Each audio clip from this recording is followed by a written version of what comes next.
Hello and welcome to For Future Generations, episode 71. It is the 12th of July, and boy, oh boy, does time fly. But we are halfway through the month that is halfway through the year. So we're getting there, folks. We are approaching the landing. I know vacation for a lot of folks going on right now. School is out, the sun is out, and it's a great time. Beautiful weather that we've been having, but we're glad to have you all along for the ride. I am Geoffroy. I'm joined, as always, by Sean. Sean, how was your week, dude? Not the best. I don't want to get into details. Having back issues again, so that's been a thing. Other than that, I guess everything's good. So, yeah, looking forward to the show. Well, it's we are working men and we have working man problems. Yeah. Be that as it may, but as far as news goes, man, this has what a week. Yeah, this has been a crazy week. We have potentially 2 U.S. senators, both of them very senior, very powerful senators, just dead. Maybe one of them still alive. Maybe both of them are still alive. Who actually knows? Has led to a lot of very fun conspiracy theories, and we'll go down the rabbit hole a little bit with some of them, but we won't get too carried away because we do have to hold on to some of our marbles. Okay. Yeah. But it was fun, one of those weeks. It was one of those weeks where if you had some foresight, you could have made millions of dollars on Kalshi or something. Yeah. Like a lot of crazy stuff has happened. So. Yeah. But so we'll be talking about Mitch McConnell and Lindsey Graham. Mitch McConnell in the hospital, theoretically, potentially, allegedly still alive. Lindsey Graham is dead, according to all the sources. Everybody says he's dead. Allegedly, he died at his home in D.C. We'll see. So, lots of strange stuff going on. And then also we have an interview that Jake Shields did with Thomas Rhousseau, who is the leader and more or less the founder of Patriot Front. I know it existed before he was the leader, but he reshaped it into something entirely new than what it was before. And so for that, I would consider him absolutely the founder of what is Patriot Front. Just a very interesting guy, very good interview, and we've got some clips that we're going to go over from that interview at the beginning of the show. But before we get to that, we have a word from not our sponsor, and this is not a word from our sponsor, but this is a friendly shout out.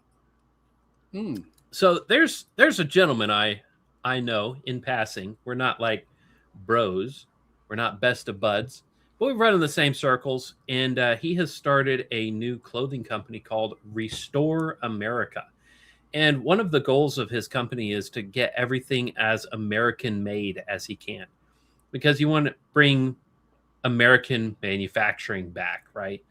And but in the meantime, he's just been a fantastic poster, and he's retweeting Southern Accents, who we have also featured on the show. They just very similar group of guys, friends, I believe, actually. But he's got A shirts, gym shirts, hiking shirts, just very, very cool design. And most of it centers around this sigil that he has created right here. And I love it. So I'm going to have to get myself one of these shirts.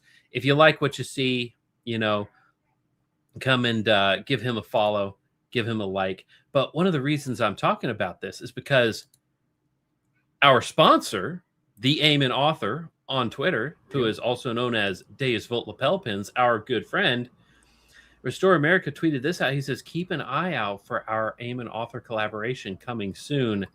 Ooh, that's nice. And my word, does that look good. Now, I believe this is a mock-up, a computer-generated picture, a bit of Photoshop going on, because that thing is massive. I mean, if you're looking at the way that it's positioned on that jacket, that thing's going to be the size of a thumb. which I would not be opposed to. I would happily put this thing on my ball cap, put this thing on my suit lapel.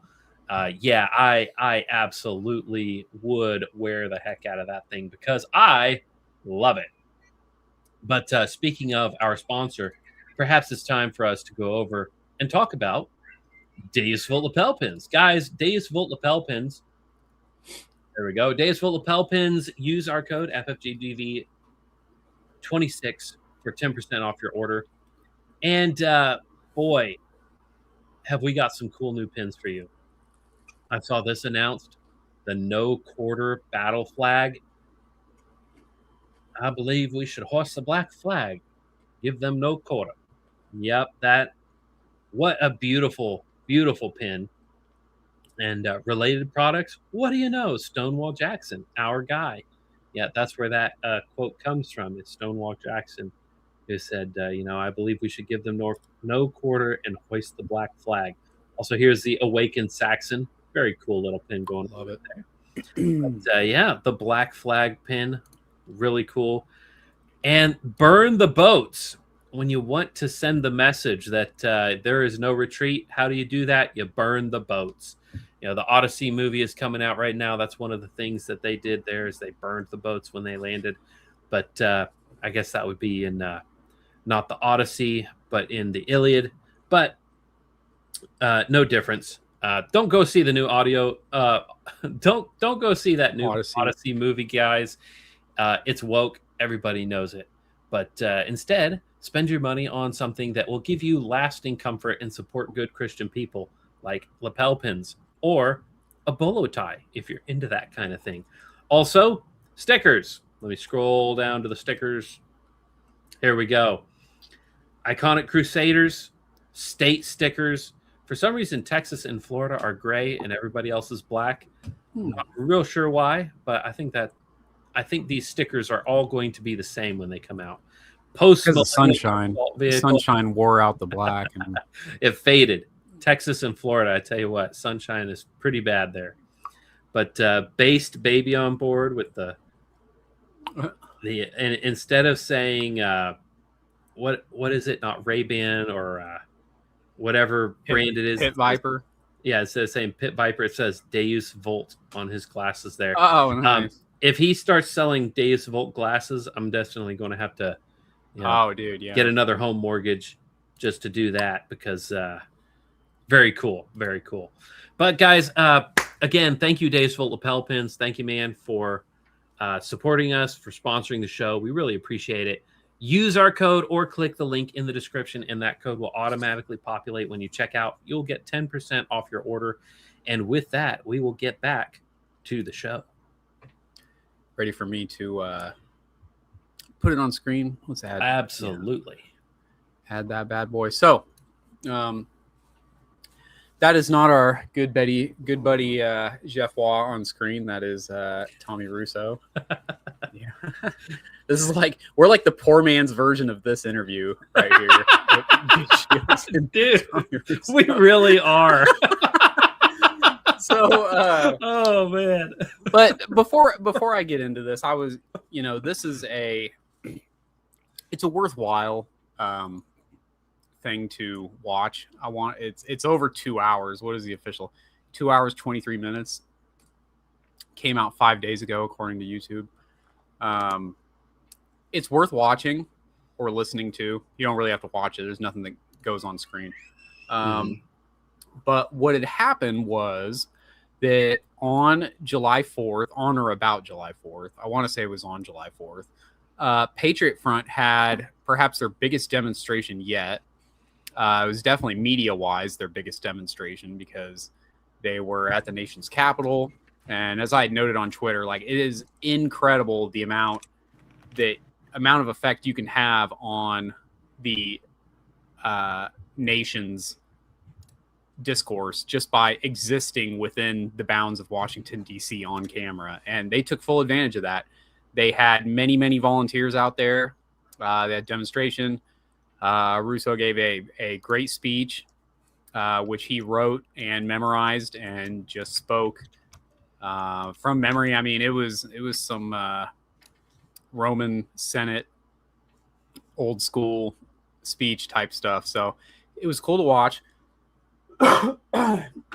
Notably, he had this flag flying. Now, technically, this is actually the flag of the Army of Northern Virginia here. With the border. He had the naval version of this. When you see this in like regular flag size, I guess that's actually 3x5. The naval. Yeah, that's the naval jack. I didn't know that. Yeah. I believe they also use the Third National quite a bit because that was why they had to add the red stripe. Or, excuse me, that was why that the Navy in particular didn't want to use this flag, was because if you for the Navy, you have to know, well, is it backwards? Is it upside down? Is it sideways or level? I mean, there's symbols for signaling purposes. Yeah. And so they were like, well, let's just put that in one corner. Or, with the Third National, let's add that red stripe at the end, because then you can really tell which side is the left or the right or whatever. But I've always seen it labeled as, when you actually see the 8x5, that is a naval jack. Anyways, all that to say, he had a Confederate battle flag. That's what everyone knows that's what that is. And so I was very hyped. I'm still very appreciative that was flown. Anyone who flies that flag with any amount of pride, I'm always immediately a ally of. And so they did that. It wasn't like it was half the flags, but there was one video where they were going by this cafe or something like that, and it was all black people in it, and they were like, "Oh Lord, we're gonna have to get out of here." And then like you see this gigantic battle flag comes by, and that's when they really just start clamoring, like, "Oh no, we're about to die." So anyways, I say all that to say that I appreciate what he has done. He's obviously a great front man. He's a good speaker. However, I had made note in one of our group chats that I believe that he could benefit from having an intellectual voice behind him. You'll hear in this interview, if you listen to the whole thing, he says a lot of, I don't know, I haven't read about that. I don't really have an opinion on it. Now, sometimes he will just say, I don't want to talk about that because I don't want that to divert from what I actually want to say. So, for instance, Hitler, he's very smart in saying, like, that is not what I'm trying to concentrate on. I'm not trying to relitigate the 1930s and 40s in Germany. I'm just trying to do my thing. At the end of this interview, which is where I'm going to be playing clips from, he starts to talk about what we refer to as the war between the states, or Lincoln's War, or any other name you want to give it. The War of Northern Aggression. Yeah, the War of Northern Aggression.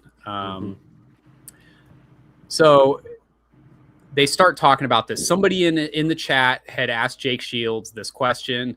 Jake Shields brings the question up, and for like about 2-3 minutes, they go back and forth on this.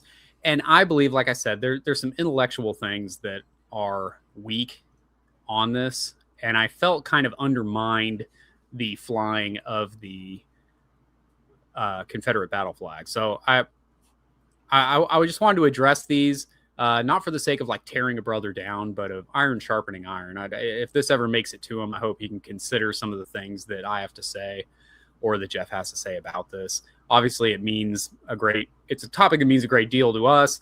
I have my Third National back here. He's got his First National up there. These flags specifically represent the Confederate government of that time. So it's not just Southern pride or something like that. I mean, you can... Yeah, it's not rebellion for rebellion's sake either.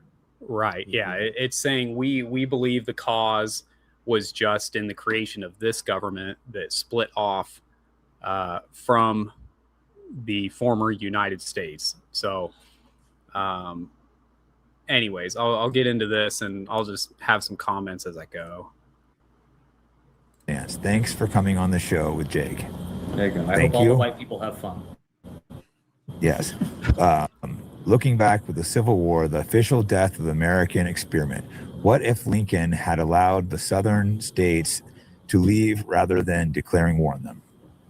So I want to very first of all, the person asking this question is clearly on our side, where he's hit because he says like the death of the American experiment. That is very much a thing that I believe. I believe that with the South losing that struggle, that really was the end. It was the last gasp of air from what the founders had actually set in motion 250 years ago. It's a very short-lived experiment, unfortunately, but I would say that was the creation of a new America. I would say that during the FDR presidency, around that time, you have another thing where you're creating a whole new version of America. In the 1960s, you have a whole new version of America. So every iteration, every time liberalism takes over and wins in America, you have this kind of refounding of the Constitution. So we would say that this war was the first of that. I just want to note that that's where the question is coming from. And each of those times too, each of those iterations, there's a redefinition of ourselves and a reinterpretation of our own history that then has a generational lasting effect. It really is a refounding. That's not, I know some people are going to hear you say that and they're going to say, that's extreme. It really isn't. That is literally what's going on in each of these generational aspects. Boomers have a very different understanding of their country than people who lived 2 generations before, going back and back and back. Oh yeah. All right, let's keep this going. Okay, so this is a complicated hypothetical, and it's good that I have time. I mean, but that would be very unreasonable, I think, because no country. Now you can say, oh, that might have been the utopian thing. No country has ever allowed half of their country just to immediately. I mean, maybe in the aftermath of the Soviet Union, that was never going to happen. Lincoln.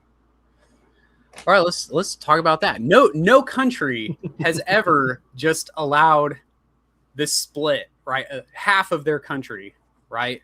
Well, New England at the time of the Revolution, landmass wise, is about the size of Great Britain, right? Like it's not like it's I mean, population wise, it's probably I really should have those numbers, but I mean, there's only so many people could fit on that island, and the American continent was just huge, and a ton of people had already moved over by the time of the Revolution and had ancestry, like generations of ancestry in this. All that to say,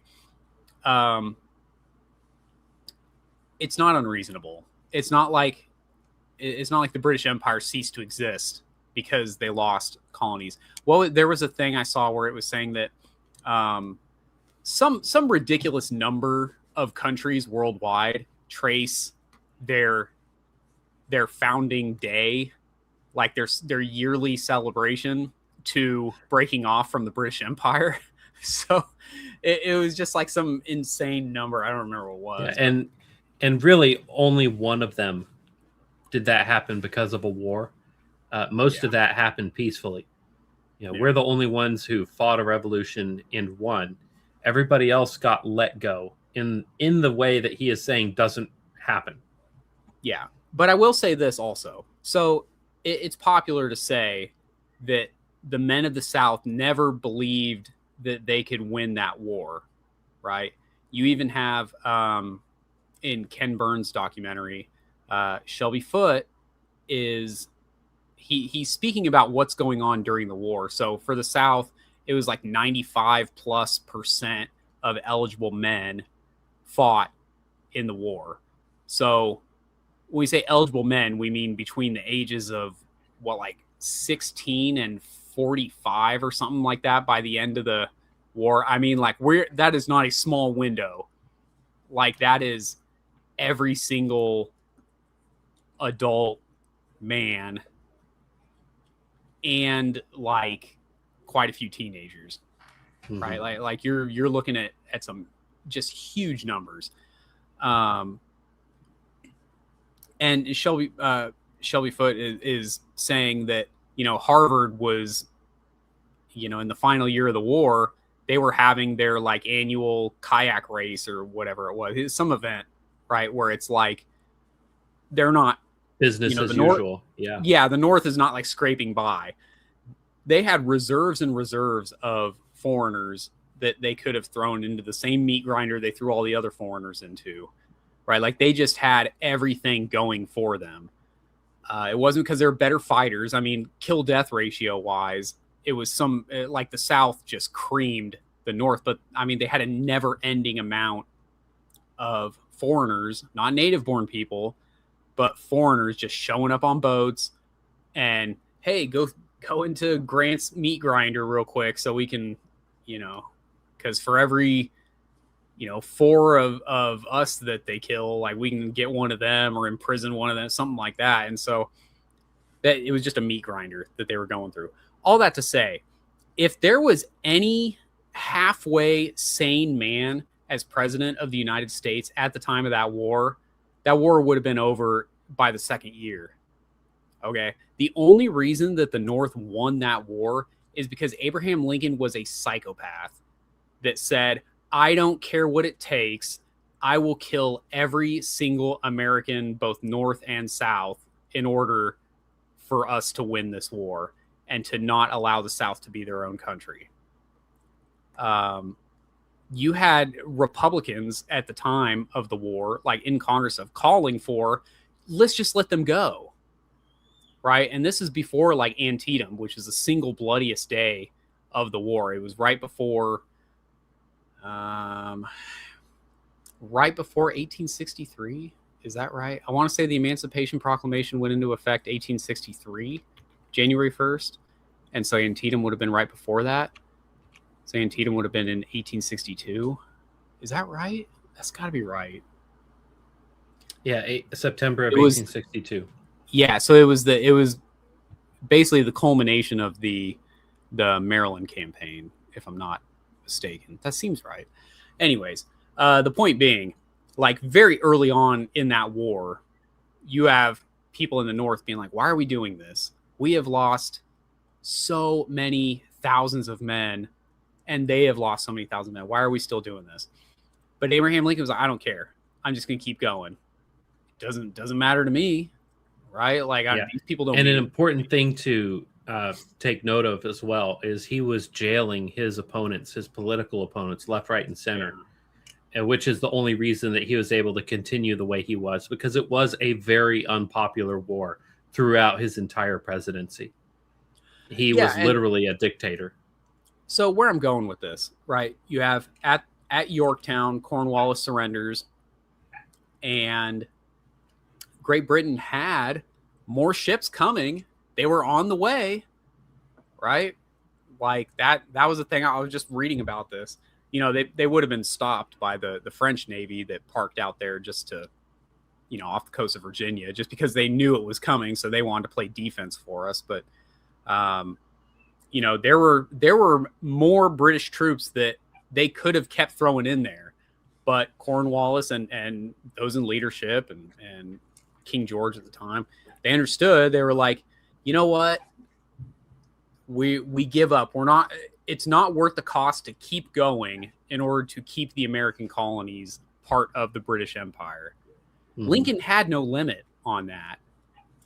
At the time, like the idea that a war would go 5 years is insane. Like we look at now, like now that we're on the other side of Afghanistan, where you had like a 20-year war or something crazy like that. A 5-year war is insane. The amount of people that died in that war. So this whole idea of like, oh, that was unreasonable. Well, the only thing unreasonable was that Lincoln was willing to go that far. A normal human being with a good head on his shoulders would have called that war years before. So the whole idea, like the South would have had to win a total war in order to secure their freedom. That's absurd. right? We look back at it now as saying like, oh, it was always going to be down to the last, the last resources that we have, the last handful of people that we have. It was always going to come down to that. Well, no, it didn't have to come down to that. So it's silly to look at it that way. And if Lincoln tried to, first of all, Lincoln was not actually formally in office when secession started. He had yet to actually be inaugurated. So, and cannons were already fired, and you would have had to have the U.S. military, the Union military, at Fort Sumter, just decide not to fight back when they were being Pause there bombed. for a second. Yeah, I did have some things to say on this. Fort Sumter was trying to be evacuated when Lincoln gave the order for them not to evacuate. Yeah. Right. It was very clearly stated by the South, hey, you need to get out of our backyard. Yep. You have this military base that is threatening one of our largest cities, one of our largest population centers, and that is not allowed. You cannot continue to keep this fort. You need to surrender this fort to us peacefully. And they were given the option time and time again to do so. And Lincoln is the reason that never occurred. And he wanted to instigate a fight quite clearly from his own communication. He stated in so many words, I'm going to make them attack us. Yeah. Okay. And he got what he wanted because it was not allowable. You cannot just allow a hostile military base to threaten one of your largest population centers. Nobody would allow that. Nobody in the world would allow such a thing to occur. And, as far as guns were firing, cannons were firing, he had to go to war. Sean, how many people died at Fort Sumter? It was one Union soldier died, and it was because he blew himself up. That is the official death toll at Sumter. Right. So we need to go to an all-out extermination war, a total war, because one guy accidentally killed himself when they took a fort that they were demanding we give over, that all of the military was saying, yeah, we'll give this over. We'll let them have it. And the one person who says we can't do that is Lincoln. Therefore, we have to go on an extermination campaign. Yeah. So let's put context into where Fort Sumter is. Fort Sumter's in South Carolina. Okay. So the South secedes by declaration, right? The way that Americans secede, they declare, hey, we're leaving. In fact, something that people don't always seem to understand was that many of the leadership that became Confederate politicians were active United States senators, congressmen, etc. Right. And so you have there is a scene in that Breckinridge book I'm always showing by William C. Davis. He talks about, Breckinridge is vice president at the time. And so Lincoln has already been elected. Breckinridge is sitting there in his office, and he can hear the speeches happening in the congressional chamber. And he's listening to this, and he's like crying because he knows this has to happen. This is about to happen. And there's guys like Judah Benjamin, right? The elusive, the Jewish Confederacy, right? Because Judah P. Benjamin was Secretary of War for a couple of years during that. And but he was also a United States Senator before that. So he's giving a speech because he was from Louisiana, congressman or senator, one of the two. And he's giving this speech where he's basically saying, we're leaving, guys. This is it. We wish you the best in your future endeavors, but we're getting out of here. We're no longer part of the United States of America. And so it wasn't like there was just this slip of paper that went out of the door. They spoke face to face saying, we, the leadership of the South, are getting ourselves out of here.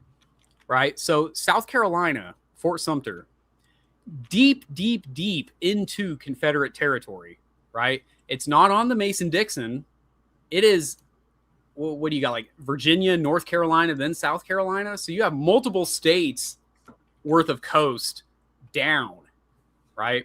They're in, is it Charleston Harbor is where Fort Sumter is? I'm thinking of this off the top of my head.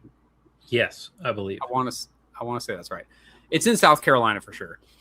So Fort Sumter, they're asked nicely, hey guys, you got to get your military out of here. This military operation no longer belongs here because this is no longer your country. Go back to your country, right? There's not supposed to be a standing army or a standing navy at this point in U.S. history. Take your guys back. Take your ships. We're not going to take anything from you. We just want you out of our land. So, like you said, they're going to evacuate. Lincoln says, do not evacuate. In fact, Lincoln sends another ship to reinforce them so that they can stay there longer. Another ship full of supplies so they can stay there longer, which is a clear act of war. So this whole thing like, well, the U.S. military would have had to have been like, yeah, we don't care that you fired on us. That's silly. That is historically inaccurate. They had every opportunity to just leave. That's a clear act of war. If I peacefully walk into your home and I stand there and I say, I'm not moving, that is an act of aggression. You can't do that. So that you're right, Jeff. Like this, that need to be said. Like this whole idea, oh, the South fired the first shots. Yeah, and they didn't even kill anybody doing that. They just said peacefully make yourselves at home back in your home. So, like I said, he needs someone whispering in his ear. Too much had already. It was kind of like the American Revolution in a lot of ways, where by the time the Declaration of Independence was declared, bullets were already flying, or musket balls, right? Like armies and militias were already, like things were already in motion that couldn't be stopped by the time the Declaration. You know, they tried to do the olive branch petition, and then King George sent them a letter back saying, "I'm going to hang all of you," which really didn't win him any favors. But you know, also after Sumter, Abraham Lincoln puts together. So, you know, how many stars are on the flag behind you? Is it 7? I want to say 7. Yeah, this is the first national. So 7 states had seceded. This was their flag that Jeff has behind him. That was their flag. Only 7 states. Texas was one of them. Virginia was not one of them. Virginia was not. Keep that in mind. Even though Missouri they later was not. had the capital, and Missouri technically never. That's a debate for another time. Missouri was one of the 2 iffy ones that we put as 13 stars on the battle flag. But anyways, Kentucky's the other one. What was it? Maryland, Rhode Island are the other that you sometimes see 15 on a battle flag. But anyways, 7 stars because there was only 7 states had seceded at that time. After Sumter, Lincoln, like I said, there's no standing army at the time. Constitutionally, there is no standing army. The Founding Fathers had warned us, do not have a standing army. Lincoln puts together the biggest army in the world at that time. He comes, collects all these men together, and that, again, is an act of aggression, getting an army. We're used to in 2026, oh, we just have a standing army all the time. I can go down to my recruiter and become part of the standing army at any time, right? We have our standing army just in other countries, in Germany, Japan, Korea, everywhere. I don't know if there's a lot. Italy, many places in Europe, Great Britain. We have our army standing like at all times in just about all the countries, right? They did not have that at the time. There was no standing army. He puts a fighting force together on the border because that's where Washington, D.C. is.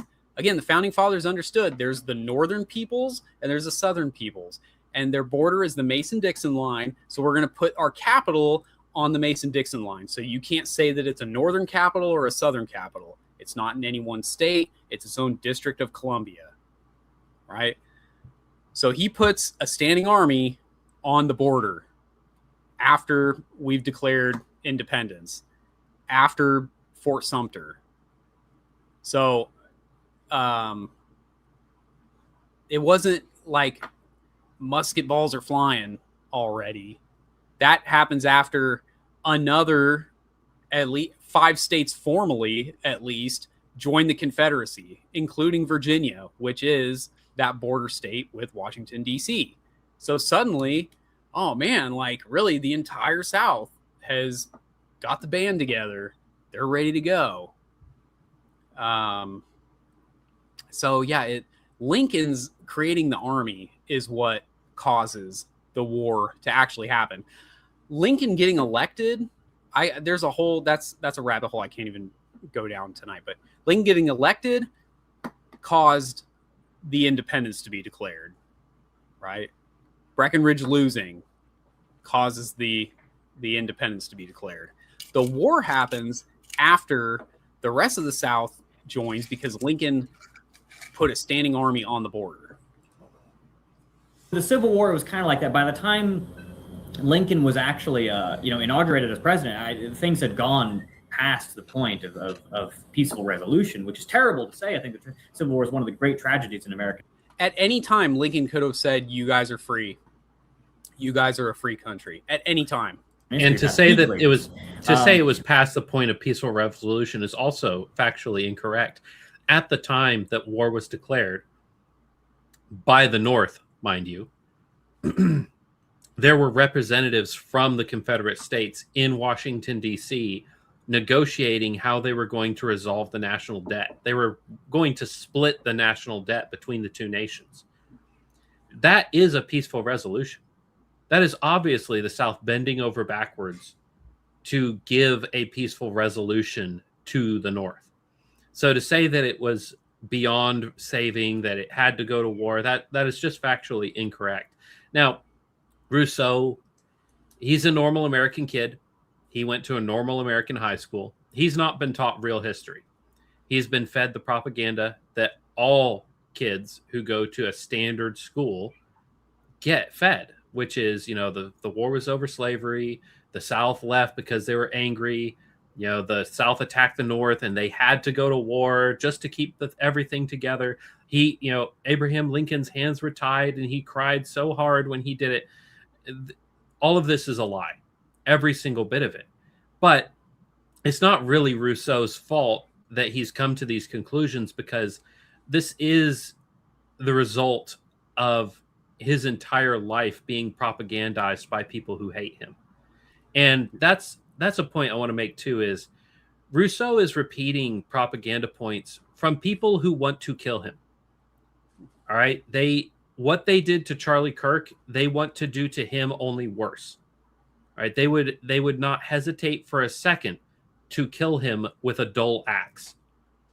They hate his guts, but he doesn't know any better. And so he's going to repeat these points because it's all he knows at this point. Yeah.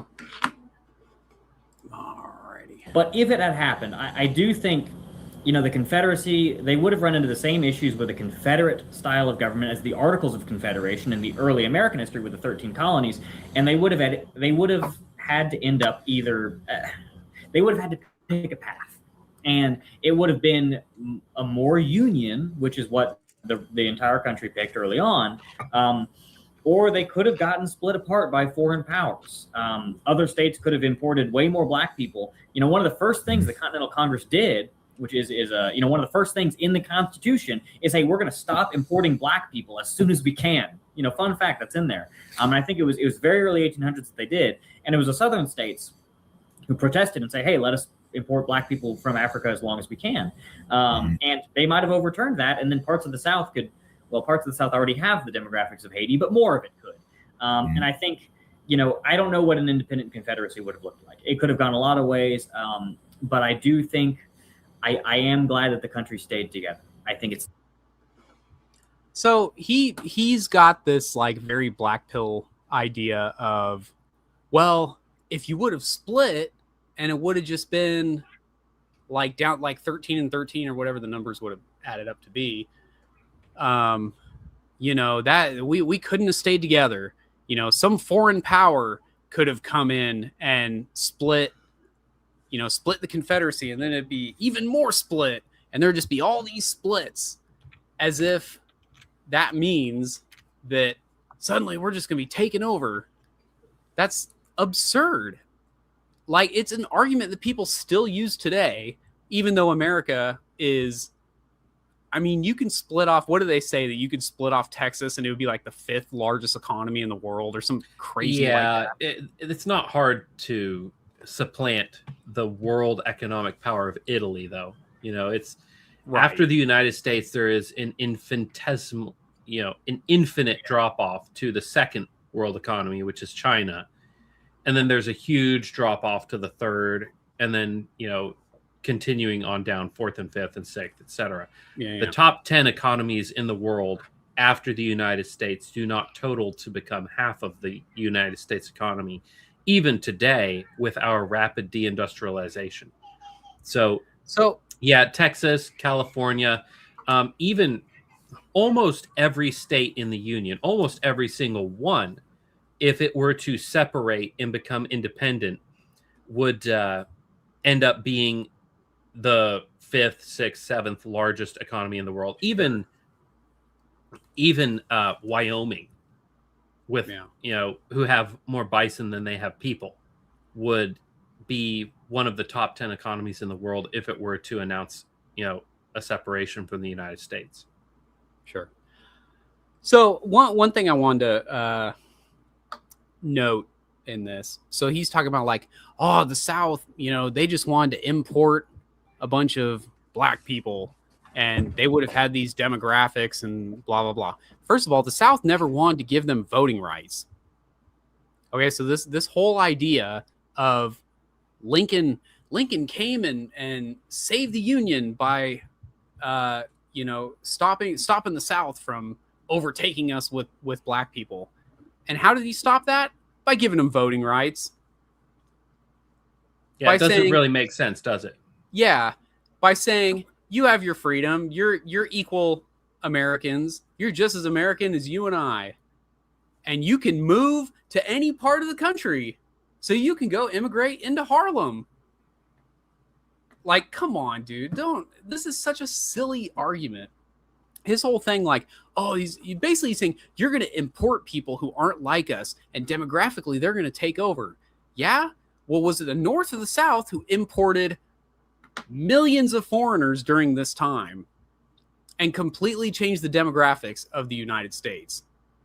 It's obviously the North. That's what Ellis Island is just all these people coming in and just completely replacing the demographics of the founding stock of America. That's what the movie Gangs of New York is about. That's why it's become such a huge meme of Bill the Butcher, of, like anytime you see something where it's talking about like Little India in some state or whatever, it's like, it's just that picture of him looking like disgusted, just wrapped in the American flag, because that's what he was talking about. He lived in New York. He was a heritage American, and he saw all these foreigners coming in. Yeah, they're white foreigners. They're still foreign to the soil. And he was seeing them being treated as, this is the new America, right? That scene where he's walking with that politician, he's like, I look at this and I see the future. And he says something about like, yeah, what about me? Like, I've been, my people have been Americans since the founding, before the founding. And where's my part of America? You're just giving my heritage away to these guys. Mm-hmm. So don't give me the South is going to replace us, when that's literally the reason that the North won the war, was because they just imported so many foreigners. What is the percent, you might know, of just first and second generation foreigners coming into America that were part of the Union Army? It was some over half, some ridiculous amount, more often than not. Whereas in the South, like, yeah, we had some people like Pat Cleburne, who, he was Irish born. Very rare that was the case. Less than 10%, something like that. because it was just a bunch of founding stock Americans. We didn't just import foreigners into the South. The North did that. The North changed the demographics of the country. Yeah. So approximately 25% of the soldiers who served in the Union Army were foreign-born immigrants. An additional 18% were the U.S.-born children of immigrants. I thought it was more than that. Meaning that nearly half of the Union's fighting force was comprised of either immigrants or first-generation Americans. Yeah. Crazy. Yeah. Among the 500,000 foreign-born men who fought for the Union, Germans and Irishmen made up the vast majority. Over 200,000 from Germany and 150,000 from Ireland. Yeah. Which, I don't have beef with Germans and Irish, but you know who was worried about German immigration? George Washington.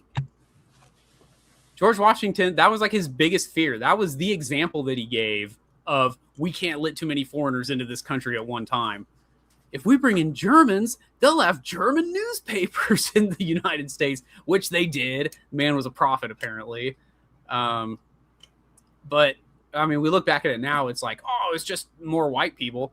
Yeah, but it's still, you're still subverting the demographics. You're not making a good case by saying, oh, the South wanted to bring in a slave class. Yeah, and not give them voting rights. That's the difference between you and I. So it's just, historically, it's a silly argument. Yeah. Terrible that it was split apart. I think Lincoln's assassination was one of the great tragedies of American history, because Lincoln would have been much softer and kinder with Reconstruction, which I think was warranted. If you are a Southerner and you like the South, and even if you believe in the Southern cause, then you should be upset that Lincoln was killed, because it led to more bloodshed, more radicalization, deeper divisions. That's my answer. So it was never. There was lots of Jewish. Yeah, he gets into there was Jews in the South. there were more Jews in the North than there were in the South. I mean, this you can say a lot of things about Jewish involvement in politics post World War II. The Civil War really had nothing to do with that topic. But I want to talk a little bit about, the assassination of Lincoln. Yeah. Because the argument has been made, and I think can coherently be made, that it would have been better for the South if Lincoln had been in charge instead of Johnson, the Congress of radical Republicans that came in on Lincoln's coattails, and eventually Grant, who was an absolute monster to the South. That argument can be made. The problem is it is essentially unprovable. He did get shot, and he did die. What he would have done and what he wanted to do, these are all theoretical things that we can't know for certain. What I would say is we have a myth about Lincoln and who he was and what he would have done that evolved after his assassination. He became a martyr.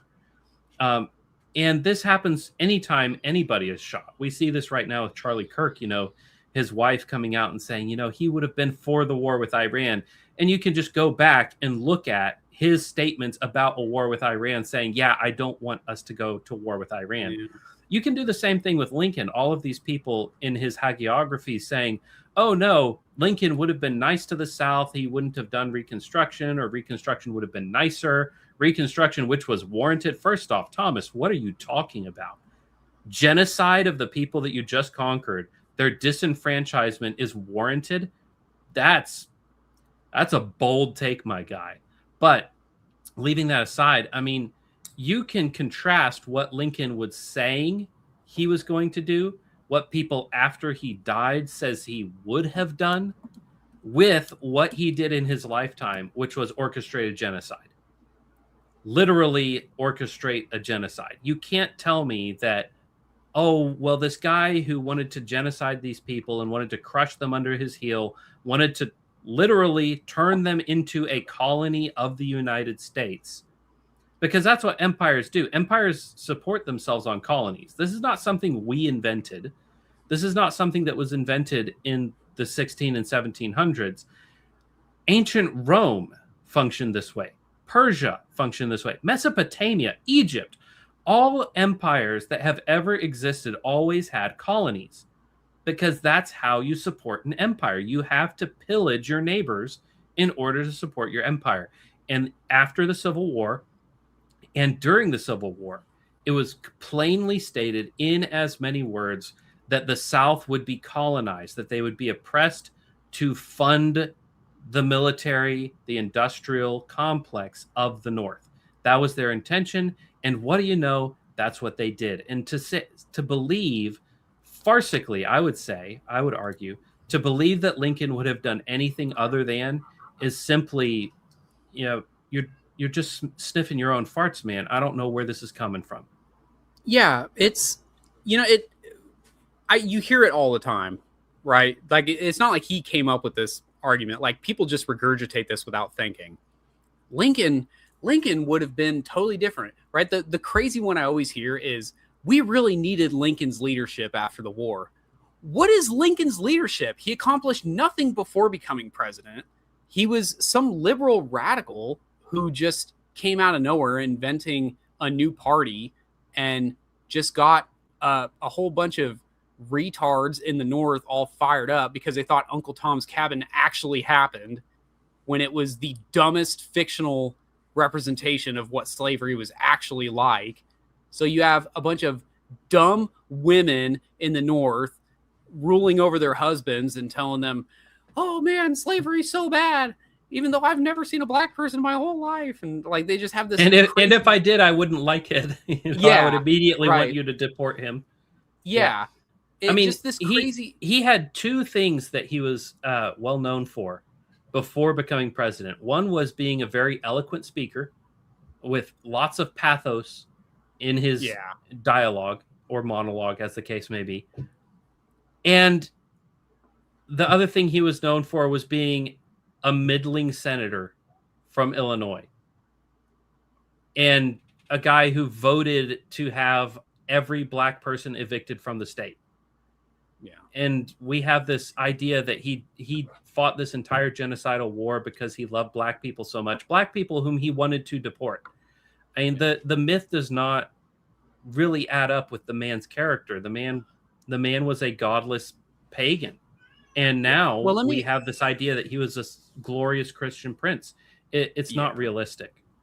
Yeah. So, we have this lie that gets repeated, that Lincoln would have, if he had lived, he would have whatever, right? Whatever the utopian thing is, which is crazy, because to say that was what he wanted and it did not happen when the Republicans were in 100% control of the United States government for a long time. Is to say that he was the only Republican who wanted to do whatever the utopian thing is that you're talking about, whether it be repatriation or being really nice and good to the South, which, as you noted, he had just spent 5 years not being very nice to the South. I mean, just saying ridiculous things. Just with, when he receives the letter from Sherman after the march is essentially complete, like he's reached the sea that he was trying to reach. And, it said that he received the report like giddy. Mm-hmm. Like, just, you burned them all down. That's not someone who's just going to be like, okay, let me dust you off now. Let's put you back on your feet. Come on, man. That's ridiculous. He's not going to be saying, okay, no hard feelings now. No, that's not realistic. The guy was literally, I mean, Lincoln reportedly would sleep in the telegraph office because he couldn't wait for the reports from Sherman and Grant about how they were killing people and burning down entire cities and evicting people out into the frozen wilderness to die by the thousands. Yeah. He loved it. He was literally laughing and dancing when he received these reports. Yeah. The point of Sherman's march, I think Gone with the Wind does a great job of kind of giving the practical side of what this was like. The whole point of that was to feed the troops with the food of the people that they were plundering. So to come in like literally like locusts, so that there was no food left for the people of the South to eat. So they couldn't just go to the grocery store. They didn't have grocery stores, right? They lived off the land. And so what these soldiers did was they came and took all of their food, except for, notably, the black-eyed peas, which they thought were just, I don't know, trash food or whatever, which is why every New Year's Day, we in the South eat black-eyed peas for good luck. Is because for a bit, that was all we had left was some black-eyed peas. There's just so much crazy stories that came out of that. So the other what? Slave repatriation, right? So we sent a bunch of willing former slaves to Liberia, right? Which still exists today, Liberia, which notably a couple of years ago, there's a big stink about we need to take in these refugees from Liberia, many of which are the descendants of American slaves. And I'm like, what do you want? Like, do you want to leave? You had your chance. Like, yeah, your descendants messed up by taking their freedom. So go enjoy your freedom away from me on the other side of the Atlantic. All the willing ones just did their thing. And they went to Liberia, and we gave them, word for word, the United States Constitution up to that point. So, by the way, is that American soil? Because it's the Constitution. You step onto that soil, and you're suddenly in American Constitution land. So, I mean, think about that. Why does America's Constitution and its magic dirt, why doesn't it apply to Liberia? Yeah, exactly. How come people all over the world aren't immigrating to Liberia because of their founding principles? Yeah. So here's my thing. When we talk about that, Lincoln would have repatriated all the slaves or the ex-slaves, right? Then why didn't the Republicans do that? If Lincoln was going to do that, why didn't Johnson do that? Why didn't Grant do that? Right? I think they talk later on this. I'll be corrected or not, but I believe it's in here where they even mention like that Grant wanted to essentially take over an island in the Caribbean and dump them all off there. I think that is in here. They'll talk about it. But if that were true, he had the power. It was complete one-party rule of all three branches of government. They had the power to do these things. Why didn't they do it? And as you mentioned, 95% of eligible men in the South fought in the war. If you fought in the war, your voting rights were stripped. But in the South, the blacks were allowed to vote. Right. So what they did is they essentially stripped every Southern man of his ability to vote. Tons of carpetbaggers came down and started voting for Republicans. And then freed slaves who have just been told, hey, you can vote, and your vote was given to you by Republicans.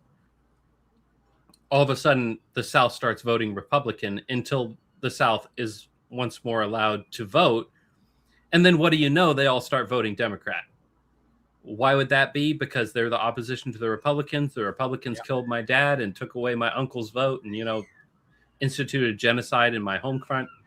Why? These things are all very discernible and predictable. This is not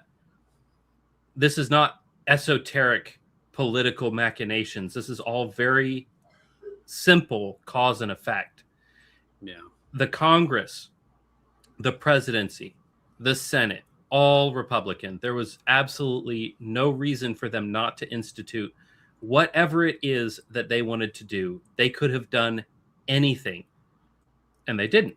Which means they didn't want to. The purpose of a system is what it does. The desires of a party is the legislation they institute. During the war, so in early 1860s, I think before 1863, there was a bill put forward to essentially end slavery, right? This is at the time where it was nothing but Republicans in Congress and in both houses, all that, right? Like there wasn't a single Democrat because all of those seats had essentially been vacated because people in the Confederacy were like, if you're in Louisiana, you're not just like, oh yeah, let's send our representative. And they're like, no, we're not part of you anymore, so we don't have it. So when you look at the voting records from back then, like there was no senator from Alabama, there was no senator from Louisiana. Those just vacated seats. So it was literally nothing but Republicans. Yeah, and another thing too, a lot of the Northern Democrats who are sympathetic to the Southern cause were jailed, were kicked out of office, jailed, and then replaced by toadies for Lincoln. Yeah. So you have that. You have, at the very least, a supermajority, right? And they vote down to free the slaves. What's up with that? Like we have all these ideas. Well, if they had power, they would have. Well, they did have power. What did they actually do? The whole idea that Lincoln was the only one driving the Republican ship, it's insane. It just doesn't make any sense. So I'm going to keep going on with that. I'm going to skip the Jewish thing. I mean, I'm going to let them say what they got to say, but we already influence in the South, by the way, too, for the Confederates. Yeah, there were Jews on both sides. I think, good on you. Yeah. Thomas. Anyways, there, I think it was Ulysses S. Grant. Didn't he try expelling the Jews, and Lincoln made him put them back in? In parts, and I think in his military district in Tennessee, he did, because they were running rampant profiteering and price gouging and doing other things that Jews are known to do. Yeah, I mean, speculating and cotton, I think, and some kind of shady manipulation of markets. It's shocking. That decision was quickly overturned by Congress or something when they said that you're not actually allowed to do that, but still he did it. So that's a fun fact. Ulysses S. Grant also said in his Republican majority Congress, by the way, memoirs that he considered making a state out of one of the Caribbean islands, I think Santo Domingo, which is currently the Dominican Republic. He thought about conquering one of those islands and making it into a new state and sending all the black people there so they can have their own government. Fun fact, even Ulysses S. Grant thought that. I'd be like Haiti, Dominican Republic would just like Haiti. It would be great. No. It would be great. Yeah. It would be perfect. Palm trees, beaches, coconuts. It'd be great. Would have been like was it Wakanda? Was that movie? Yes. Wakanda. Yes. I never watched it, but it looked pretty nice. Okay, the view of democratic social. Okay. Another thing I want to point out is on the island of Hispaniola, which is separated between the Dominican Republic and Haiti. Everybody knows that Haiti is an absolute hellhole. Nobody debates that. And the reason Haiti is a hellhole is because it's full of Haitians. Everybody knows that. But the Dominican Republic, on the other side of the island, is actually a pretty nice country, all things considered. And Dominicans and Haitians are genetically the same people. They didn't really have a distinction between them until quite a bit later. And the reason those two countries are different is because in Haiti, they worship devils. They literally worship demons. And in the Dominican Republic, they're Christian. So there is a distinction to be made there between, there are some African nations that are better than others. Yes, they're all African nations. Yes, they're all very different from Western European nations, but they're not all Haiti either. Yeah, again, like if you wanted to do it, why didn't you do it? That's a big question, right? Because in reality, what Republicans actually wanted to do was use the black population to subvert the white population, because they wanted to get their revenge. And that's what it was that freeing the slaves was. It was just a revenge tour. It had nothing to do with, oh, we want to keep them from coming into our lands or whatever. You already had that. You already had that with the slave state, free state division. So this whole idea of, oh, we just wanted them to not be brought over into these northern states. It's just it's the opposite of what they actually did. Yeah, and when somebody says they want to do something and they do the opposite, the reality is they didn't want to do that. Yeah. Crazy. So overall, there's just a lot of, I don't know what Rhousseau's background is, where he comes from, what his heritage is. He's obviously French to some extent. I don't know what kind of French. I don't know if that's Canadian or Creole or whatever's going on over there, right? I don't know, but he's clearly not not one to defend the Southern cause, which again has me wondering, like, what does this mean to you? What does this flag mean to you? Because like this, we could talk about what the three main flags of the Confederacy stood for. Like I said, I would say that either Third National like I have, or Second National, or First National like you have, that would be standing for the Southern government, the Confederacy, right? You could say that this stood for the people, because it was like literally all the people fought under this flag, right? It stood for the fighting force. It stood for the men, all that. And then obviously the Bonnie Blue flag stands for Southern rights, because that's what the song says it is. It's for Southern rights. So I would say that you have a flag that represents Southern rights, the Southern government, and then the Southern man. And I would say this is the one that represents the Southern man or woman, man in the theological sense, right? Descendants of Adam. This is the Southern people's flag. So, we even have a comment in here kind of making somewhat of a reference to the charge, the SCV charge, right? I'm going to go ahead and close this out. Get rid of that. There we go. Wait, did you have any other thoughts on that video before I go too much further? No, I thought we did a good job of dealing with it. Rhousseau is actually from your neck of the woods. He's a Dallas boy. So as far as where his name comes from, as far as I can tell, we don't know, but that is his real name. That's what he was born. He is Thomas Ryan Rhousseau, born October 20th, 1998. So, to me, he looks like a French, but not one of the gross French, but one of the more warlike. I don't, like French. I was saying, I don't want to just lob grenades at the guy. That's not the point of this. He's the man in the arena, right?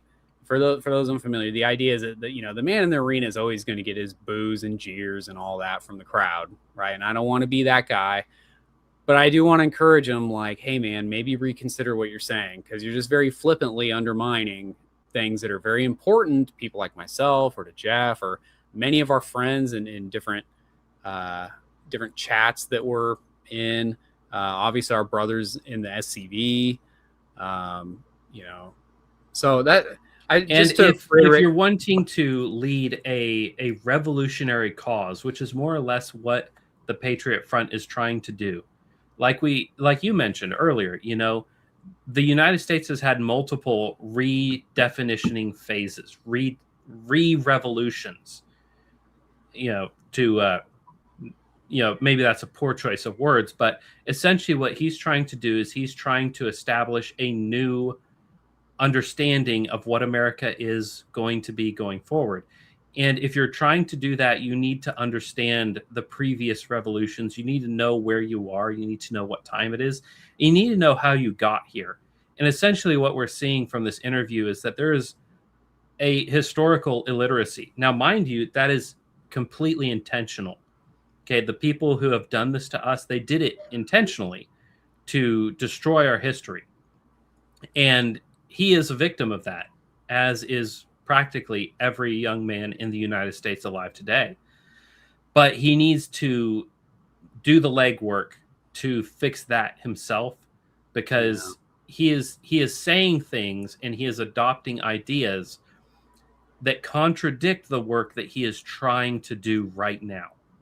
Yeah. And so he needs to know what he's doing so he doesn't undermine his own cause. And lest people think that we are just being pedantic about Southern cause and all that kind of stuff, I wanted to read you where the what is considered the I guess the founding speech of the Sons of Confederate Veterans. It's called The Charge. If you ever hear someone in the SCV talking about the charge, it comes from Lieutenant General Stephen Dill Lee. So not actually related to Robert E. Lee, but a different Lee. he was the commander general of the United Confederate Veterans at their meeting in New Orleans in 1906. So think 1906, like that's like the twilight years of the living Confederate veterans for the most part. I mean, there's some that lived until like the 40s or something crazy. Fuzzy on myself. They lived in, crazy years. But for the most part, they were like dying out. This is like, what would that be? 50 years later. 50 years after the war. So, I mean, twilight years, really. He was the general of the United Confederate Veterans. So it was actual Confederate veterans. And at this, he's giving the speech where he's basically saying as much is like, hey man, we're towards the end here. And so he says, to you sons of Confederate veterans, we commit the vindication of the cause for which we fought. To your strength will be given the defense of the Confederate soldier's good name, the guardianship of his history, the emulation of his virtues, the perpetuation of those principles he loved and which made him glorious and which you also cherish. Remember, it is your duty to see that the true history of the South is presented to future generations, of all things, is what he says. So we have been given this charge by the Confederate veterans themselves. That's why the organization is called the Sons of Confederate Veterans. If you were to give a mission statement, this would be it. We take up this charge that we defend the Confederate soldier's good name, the guardianship of his history, the emulation of his virtues, the perpetuation of those principles he loved and which made him glorious and which we also cherish. We are that defense. I've said before that the American Revolution was declared, or American independence was declared in ink and defended in blood, and that the Southern independence was declared in blood, and we to this day defend it in ink, because that's all we have is the defense of their good name.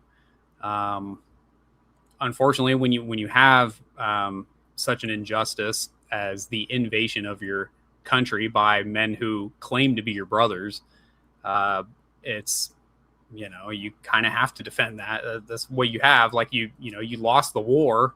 You're overwhelmed by the numbers of foreigners that were injected into that war. Sound familiar, guys? Sounds like what we're going through right now. So that's why we take it upon ourselves. We have been charged with that. That's why to be in the SCV, you have to be a direct descendant of a Confederate veteran. That is the point of it. Is they're saying, these Confederate veterans, like on their last little, bit of life that they had left on this earth, they're saying we need our sons to step up. And eventually the sons passed away, and it was understood like, okay, it's the grandson's turns. Well, now, for me, I'm the third great grandson of my ancestors. So, I know some of the older guys are like just the great grandson, which is insane to me that that's the case. But yeah, I mean, that I think that says it all, right? Like it's not something that we came up with.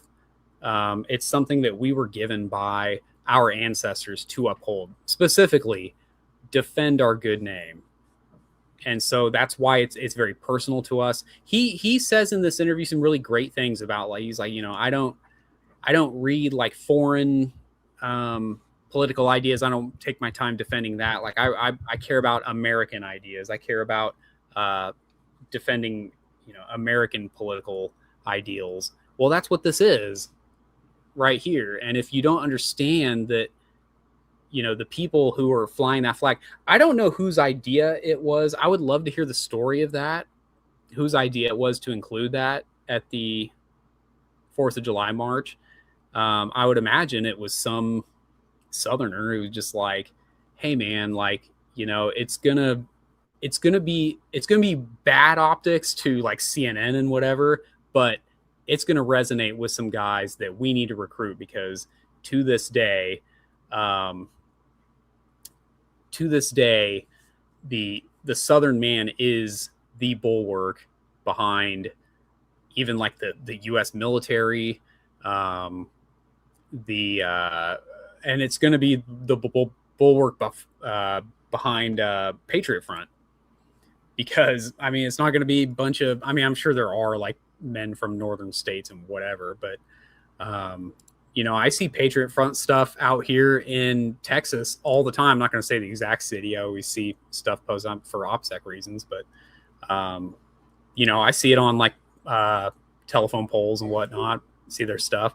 They do a good job of whatever glue that they use, that when they put it on like the metal, like electrical poles, like street lights and whatever, because you'll see that somebody tried to get it off, but they can only get so much off at a time.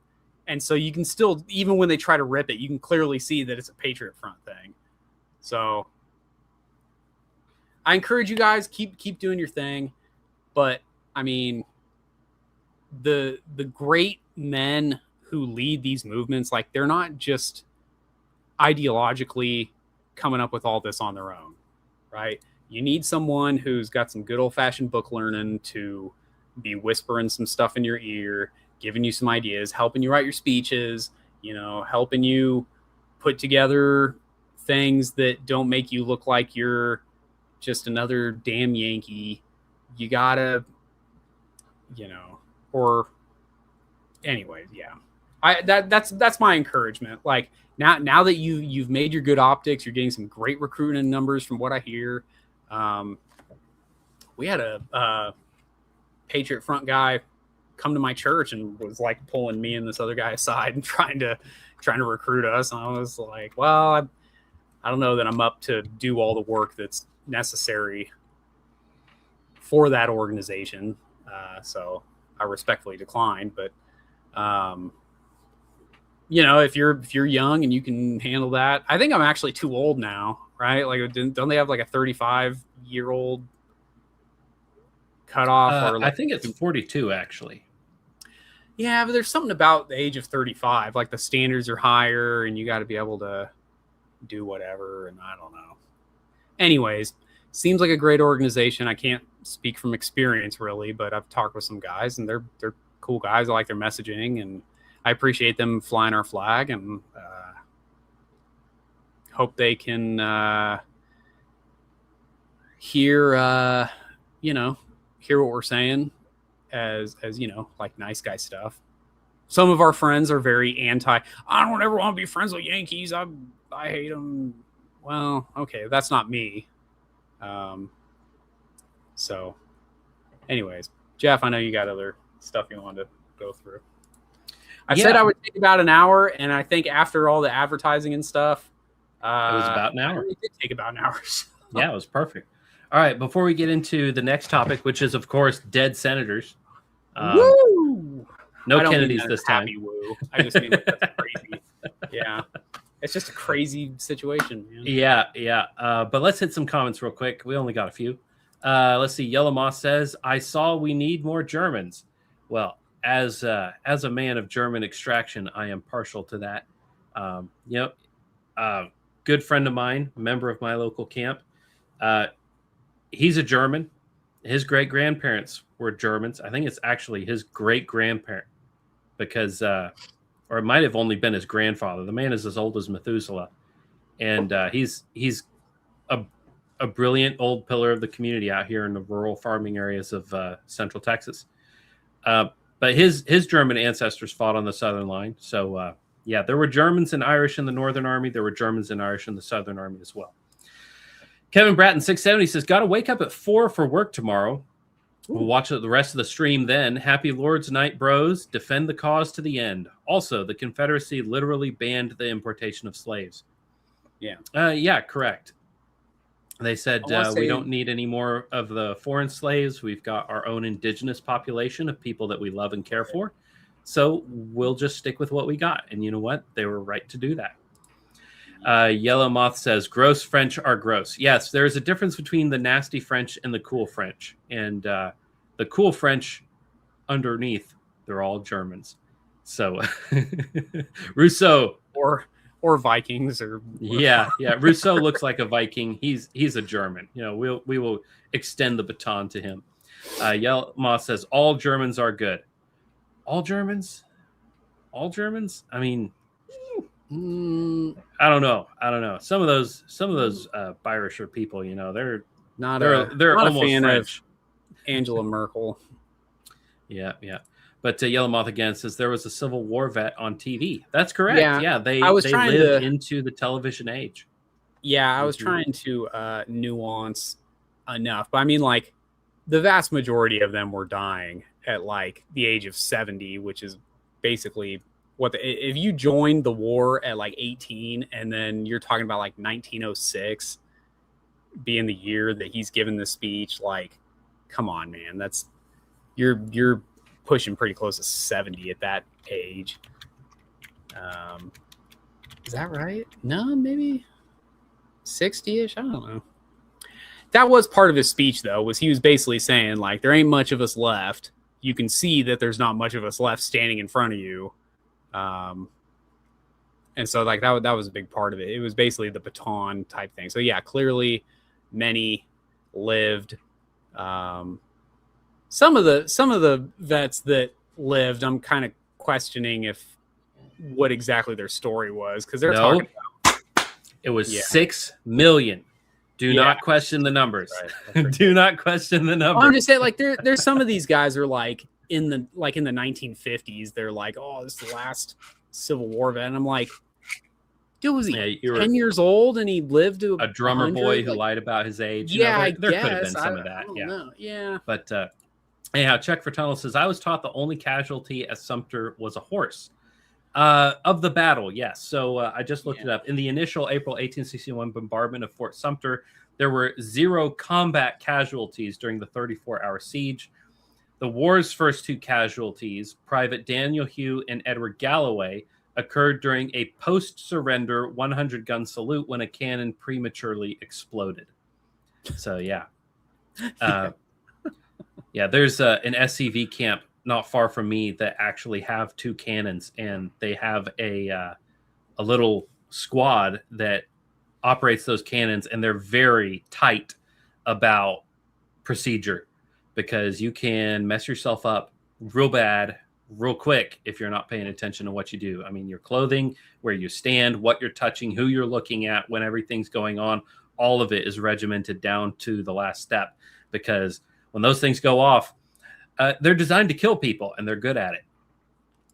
Reasonable Thinker says, hey, guys, Jeff, that beard would look good with something White Boy Summer in it.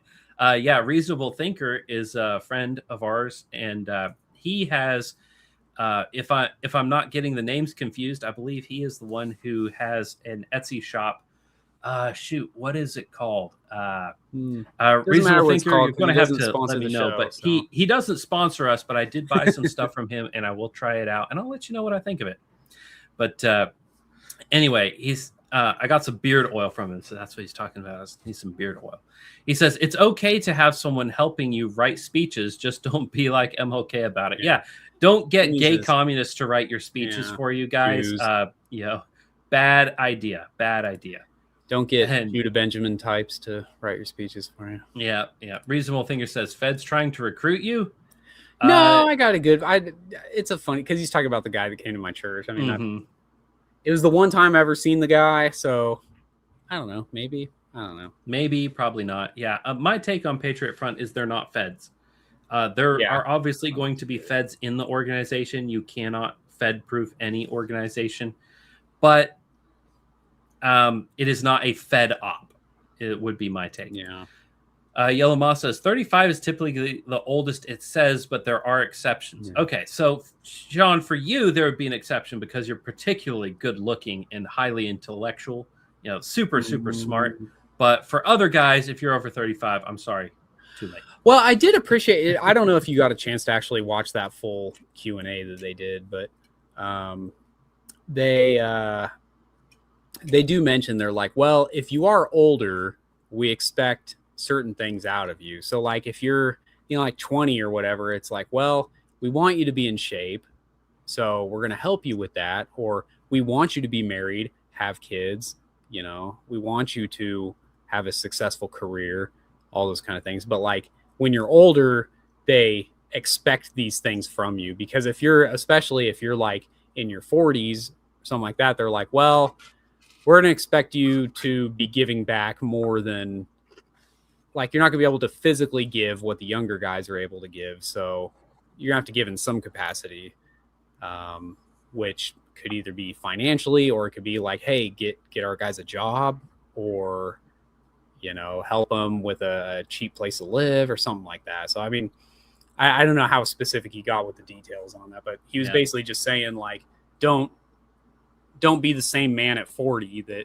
you were at 20, which is good advice for anybody in general, So what you're saying is, from each according to his ability, to each according to his need. I kid. Yellow Moth. They helped out with that flood in North Carolina, and he specifies hurricane. Yeah, that is correct. Yep. During that really awful hurricane that hit North Carolina, when the feds were preventing people from helping, Patriot Front went in and saved people's lives. And that is the best proof that they are not a federal organization, that they are not a government psyop, is that they actually showed up and helped people when the federal government was preventing people from helping and throwing people in jail for helping. That is something that actually happened while that was going on. And in videos that we have shown on this show of them using helicopters to harass people on the ground, blow their tents over, and things like that. Literally, the federal government killing people who are trying to help save lives. While that was going on, Patriot Front were in there with communications, radios, food, water, strong men building structures, going out with vehicles, saving people who were trapped. While that was going on, Patriot Front were actually doing the patriotic thing and helping their fellow man. So, yeah, I would say not a Fed op.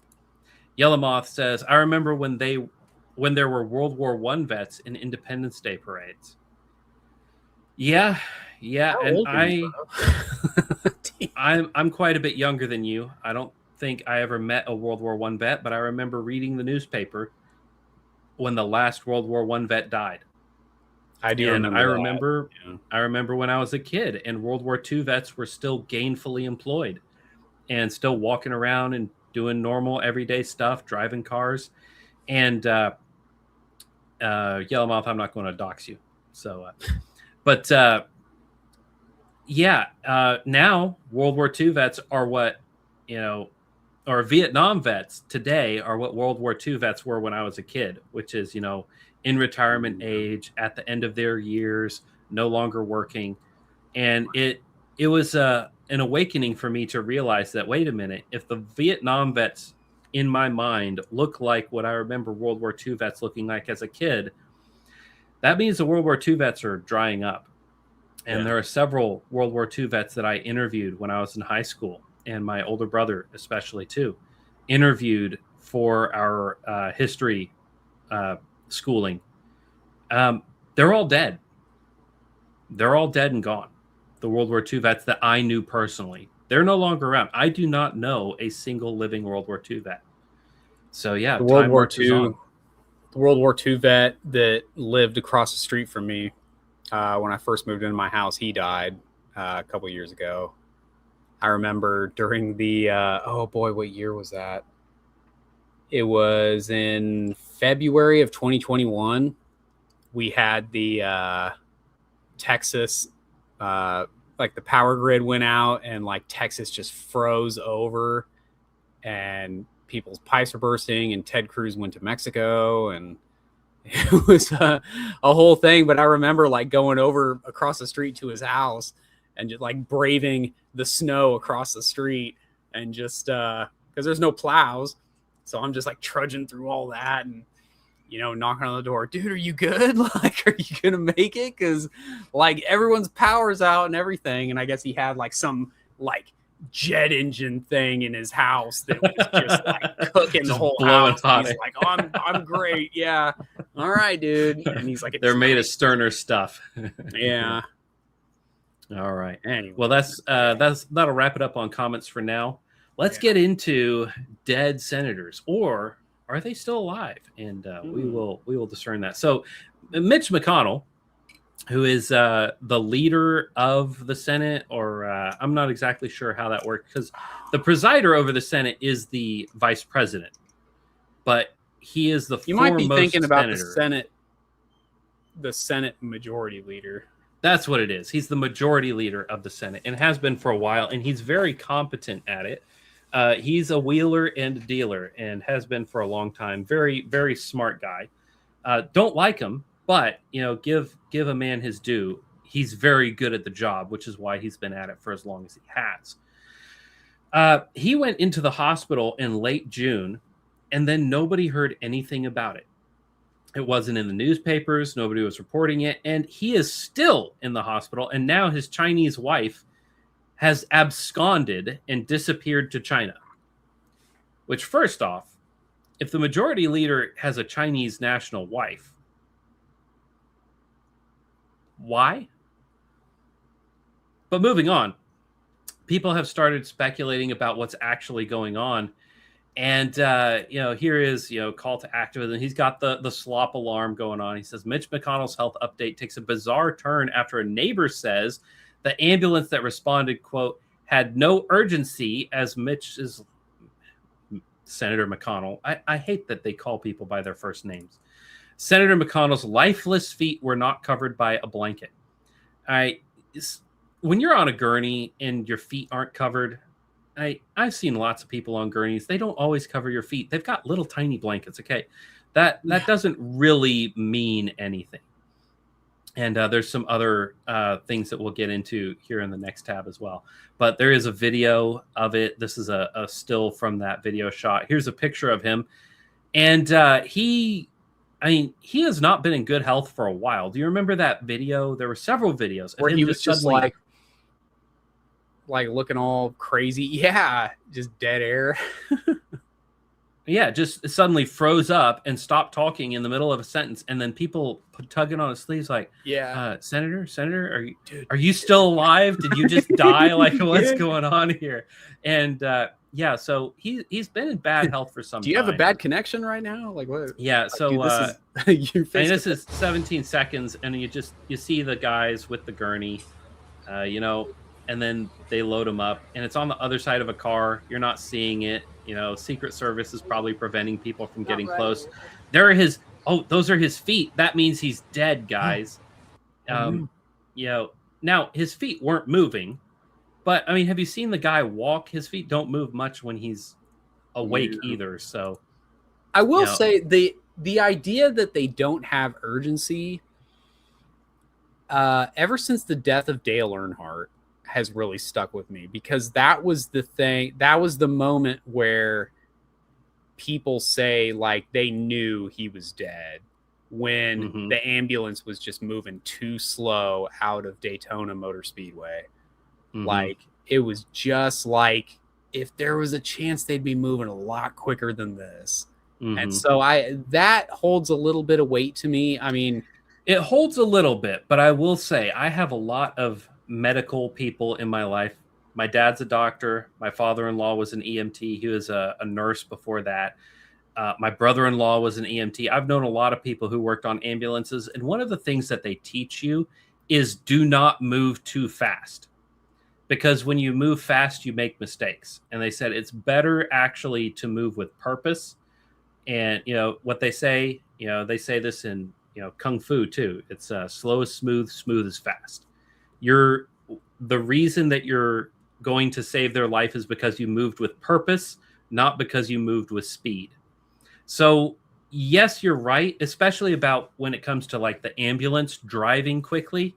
But if the guys get there and they jump off the ambulance and they're booking it, they're not following protocol, because they are trained not to do that specifically. They are trained to walk.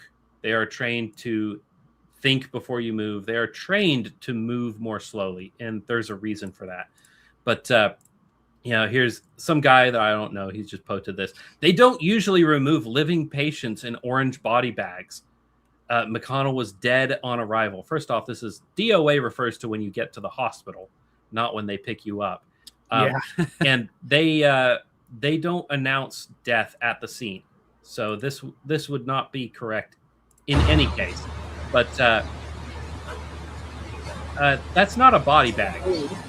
I mean, it's a grainy video. You can't really see not writing it, but it's like that is the blanket they put under the person so that they can pick it up on each side and put you onto the gurney. That's not a body bag.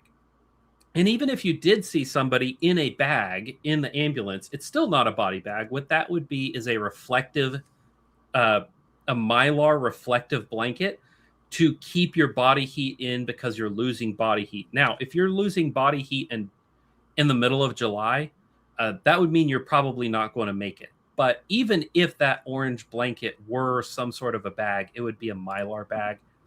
That would not be because he's dead. That would be trying to keep body heat in, which would mean he was alive. So dismiss that out of hand. But cool to see the video. Glad that got out. But another thing that's been happening this week, which is very funny, is once the rumors started getting out, oh, Mitch McConnell's dead, you get all these people like, oh, no, dude, I was just on the phone with him. He was telling us what we should vote for. He was telling us, how he's doing and this, that, and the other. And it just doesn't hold water. Here's some dude saying constituents of Mitch McConnell are not buying the BS, saying that the alleged phone calls with senators is not ringing true. He spoke with Scott Jennings, but not Trump. Scott Jennings is a reporter for CNN. That's utter and complete BS. Where's the proof of life?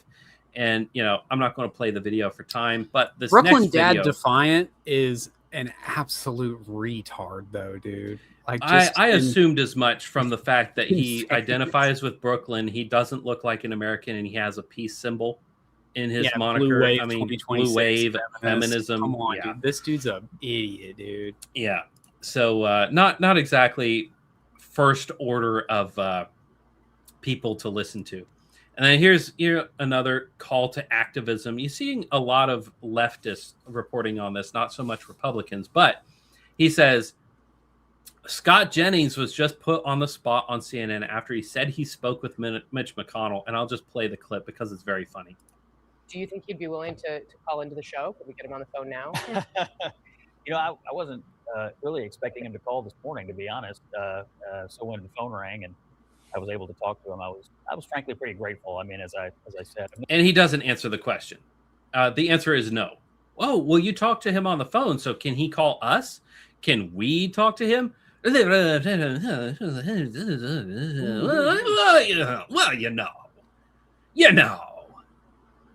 The answer is no. No, you may not talk to him. You may talk to me, and I will talk to him, but you may not talk. There to you him. go. Yeah. Bail will not talk to you, but Bail will talk to me, and you can talk to me if you give me money, if you give me food, and I will speak to your gods on your behalf, but the gods will not speak to you. Not buying it. A lot of these people who supposedly spoke with Mitch McConnell, essentially he said everything and nothing, which is to say, I don't believe it. I just don't believe it. And this is just a village crazy lady, but she said some good things. She kind of wrapped up essentially what's going on here. She says, basically, Mitch McConnell is a vegetable on life support in the hospital right now. And because his wife fled to China, there's no one with power of attorney to pull the plug or give up his seat. And this is where I think there are some conspiracy theories that actually make sense, which is likely by design, because if the seat were vacated before August 3rd, the election would become a special election, which would allow Thomas Massey to run as an independent and potentially win. He could also run as a Republican. He wouldn't necessarily need to run as an independent. And the entire Republican Party is going along with this sick charade because they are wholly owned by a foreign country who views Thomas Massey as a serious threat to their power. This is the conspiracy theory that I actually get behind. If Mitch McConnell is dead, which he probably is at this point, and they're trying to keep it a secret. The reason they would do that is just to deprive Thomas Massie of running for his seat. And boy, what an upset would that be? You kick him out of Congress. You spend more money.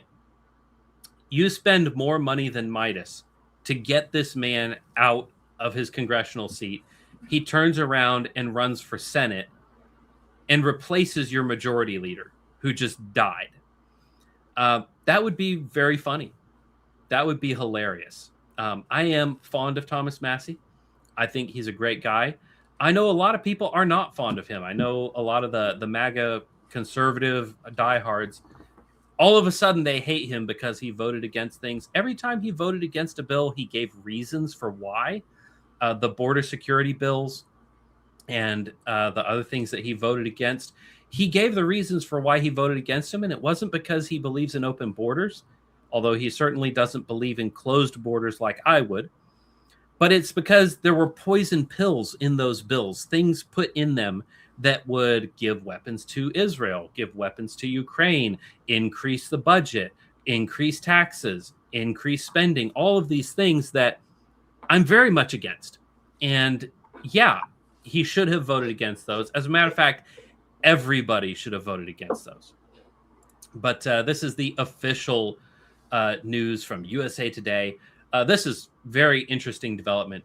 Quote, tell us what's going on. Kentucky governor urges McConnell on health. Essentially what happens is Kentucky Governor Andy Beshear is urging Senate Republican Mitch McConnell to publicly update voters on his health. Now, if McConnell is dead, it is up to the governor to replace or call for an election. You know, there's a lot of things that he can do, things that he has power to do in this situation. And my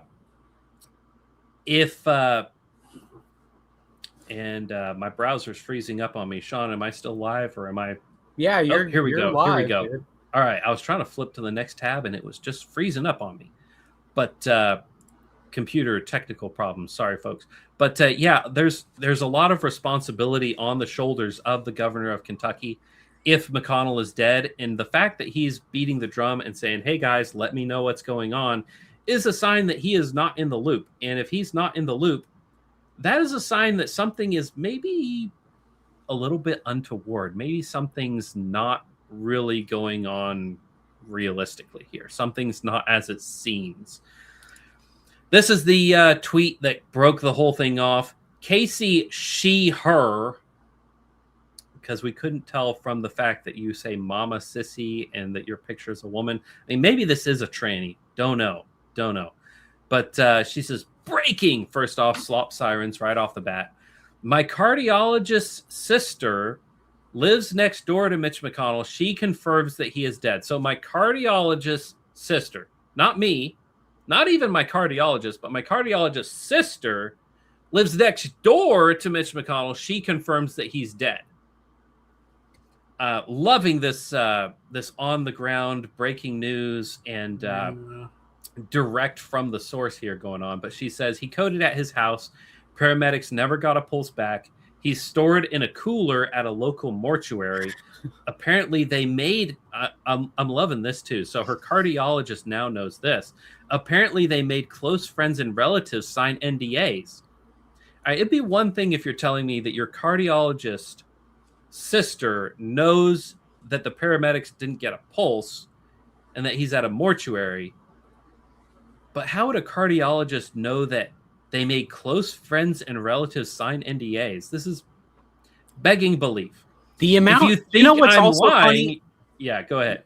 Look, it wouldn't take like the craziest detective work to find out who her cardiologist is, and you could just find this cardiologist. Yeah, find the guy and like, just ask him.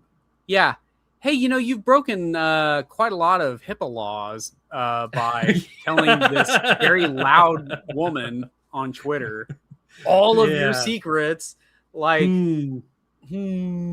Yeah, but I think this last sentence kind of tells us what's actually going on. She says, if you think I'm lying, you can just show us Mitch McConnell. So she probably is lying. Yeah. But what she's doing is she's saying, hey, prove me wrong. And you think women would she's go got on a the internet point. and tell lies? Come on, man. No.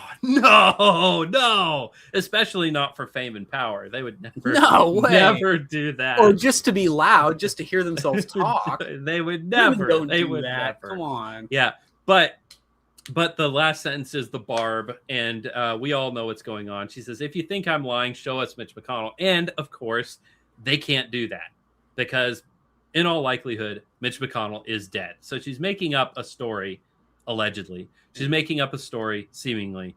But she knows that they can't prove her wrong. You know what? You know what I hate about Twitter is that this absolute Cole got 5.1 million views. That's what people are spending their time looking at. Is this dumb woman with pronouns? I just making stuff up. Yeah. I mean, that, Sean, if we wanted to take off, that's what we would do, is we would show up in drag and just tell lies. And we would be famous, man. We would be rich and famous. All the feds would be giving us money. I'm doing it. But in other news, Lindsey Graham remembered. Wait a minute, what? Lindsey Graham remembered for a vision of American foreign policy that's fading in Washington. Because Lindsey Graham, folks, Lindsey Graham is dead. You know, Mitch McConnell may or may not be alive, but Lindsey Graham, folks, he's dead. Cue the crabs. Cue the crabs. For decades, he traveled the globe selling a vision of the United States as a nation willing to use its military might to protect democracies across the world. That translates to he never saw a civilian that he didn't want to murder. The guy was just a despicable human being, as we'll see later. But Mario Newfall, largest show on X. I've never heard of him before. Lindsey Graham's death has suddenly made Mitch McConnell's health a much bigger political issue. He's been out of public view for weeks, only limited updates, pressure growing to prove he's alive and conscious, especially after all these alleged 20-minute phone calls. That's another thing that's very strange is everybody who talked to him, they all talked to him for 20 minutes. I guess that's as long as the AI voice changer will allow for the thing to keep working. But if his absence continues, Republicans could find themselves trying to pass major legislation with an even thinner effective Senate majority while defending questions about the health and stability of their leadership. Yeah, I mean, if you think it's bad without McConnell, Graham is gone too. I mean, they've effectively lost two senators. Now, Sean, if you look at these two pictures, and I told you, all right, Sean, one of these guys is dead and one of them is still alive. Which one are you going to choose? That was the meme I saw with, where it's like death in the claw machine. And he's like trying to get and he's like, Lindsey Graham, I thought for sure it'd be Mitch McConnell. This was another, and this is just proof that God has a sense of humor. Anti-Zionist dog, some loud woman says, I will say Lindsey Graham being asked by a reporter how Mitch McConnell is doing, answering, I don't know, I'm going to check right now, and then dying is hilarious. Yes, as a matter of fact, I cannot think of a better descriptor. McConnell, how is he doing? Have you heard anything? I'm going to go check right now with my office. Okay. Hoping and praying he's doing well, but I'm going to check just right now. Is there a contingency plan? It's I'm gonna check right now. That's 5 crazy. minutes later, he's dead. So what did y'all, Lindsey Graham discover? What did Lindsey Graham discover that he needed to be silenced? The real conspiracy is they killed Lindsey Graham to protect the fact that Mitch McConnell is dead. But speaking of conspiracies, go ahead. I did not want. I don't want to laugh at this. Like, I'm not one of those people that's like, oh, I'm so glad that this person died. But like, the comedy of errors. Yes, like it's not like I'm like he died. I'm so happy. Like a lot of people are. It's just like that's such a silly coincidence of things to happen. Yeah, I'm gonna go check on him. Dies. Yeah, I it's didn't, like I didn't I find said. him, guys. Yeah, let me get my Ouija board so I can find out. He what went and found out. Mitch McConnell, and what do you know? He found him. Yeah, Went all the way down to where he was. But yeah, very, very bizarre. But, speaking of conspiracy theories, this is the fun one. This is the one everybody's glommed onto. First off, Russia news. Mog Rusin. There are so many slop accounts on Twitter. I can't follow them all, and I won't. But he says, did Russia just eliminate warmonger Lindsey Graham in Kiev? Kiev, by the way, it's not Kyiv, it's Kiev. The U.S. senator who famously called killing Russians, quote, the best investment we ever made, has died at 70 following a, quote, sudden illness right after his trip to Ukraine. And then he gives a timeline of why he thinks it's not possible. Graham meets Zelensky, tours a hidden drone manufacturing facility in Kiev. Hours later, the Russian MOD launches a devastating missile attack, completely obliterating that exact factory. Lots of people reporting this, but I'm not finding any official people saying that it's the exact factory that he toured. We do know Lindsey Graham toured a drone factory. He posted pictures and videos of him inside the building.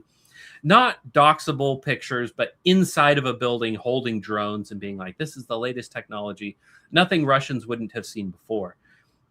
But they did blow up a factory. Don't know if it's the same one, but they blew up some drone factory. Simultaneously, Russian precision missiles leveled a high-profile hotel in Kiev packed with top NATO commanders where Graham was reportedly staying. I looked into this. I could not find any corroborating information. This may or may not be true.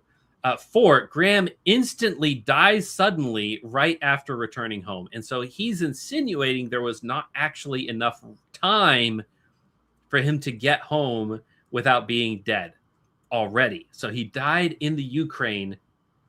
And then by the time he got home, he obviously can't be alive by the time he gets home because there's just not enough time. There is no timestamp on the video we just saw, but it was posted today. So it's seemingly not very old. I believe that video was taken after he got home, in which case he did not die in Ukraine.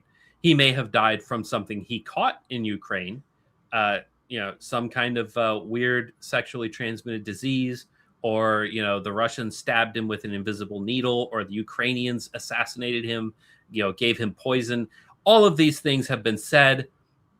What do we actually know? We know he was in the Ukraine. We know he got home. We know he died of a heart attack. That is the official cause of death. And this is just the same guy, trying to lay out the same things. Here he is, 10th of July. And then he does a video where he breaks down the timeline and tries to explain how there's not enough time for him to get home and die. In that video that we just saw, he didn't look particularly healthy. It's not unbelievable that the guy got home after a long plane flight, after a very busy schedule of traveling overseas, gets a heart attack and dies. He is old. All right. Old people do die. That's kind of a thing. They're known to do that. But Burnt Marshwiggle, good dude. Give him a follow if you haven't. So both boomer old guard GOP senators Lindsey Graham and Mitch McConnell are dead.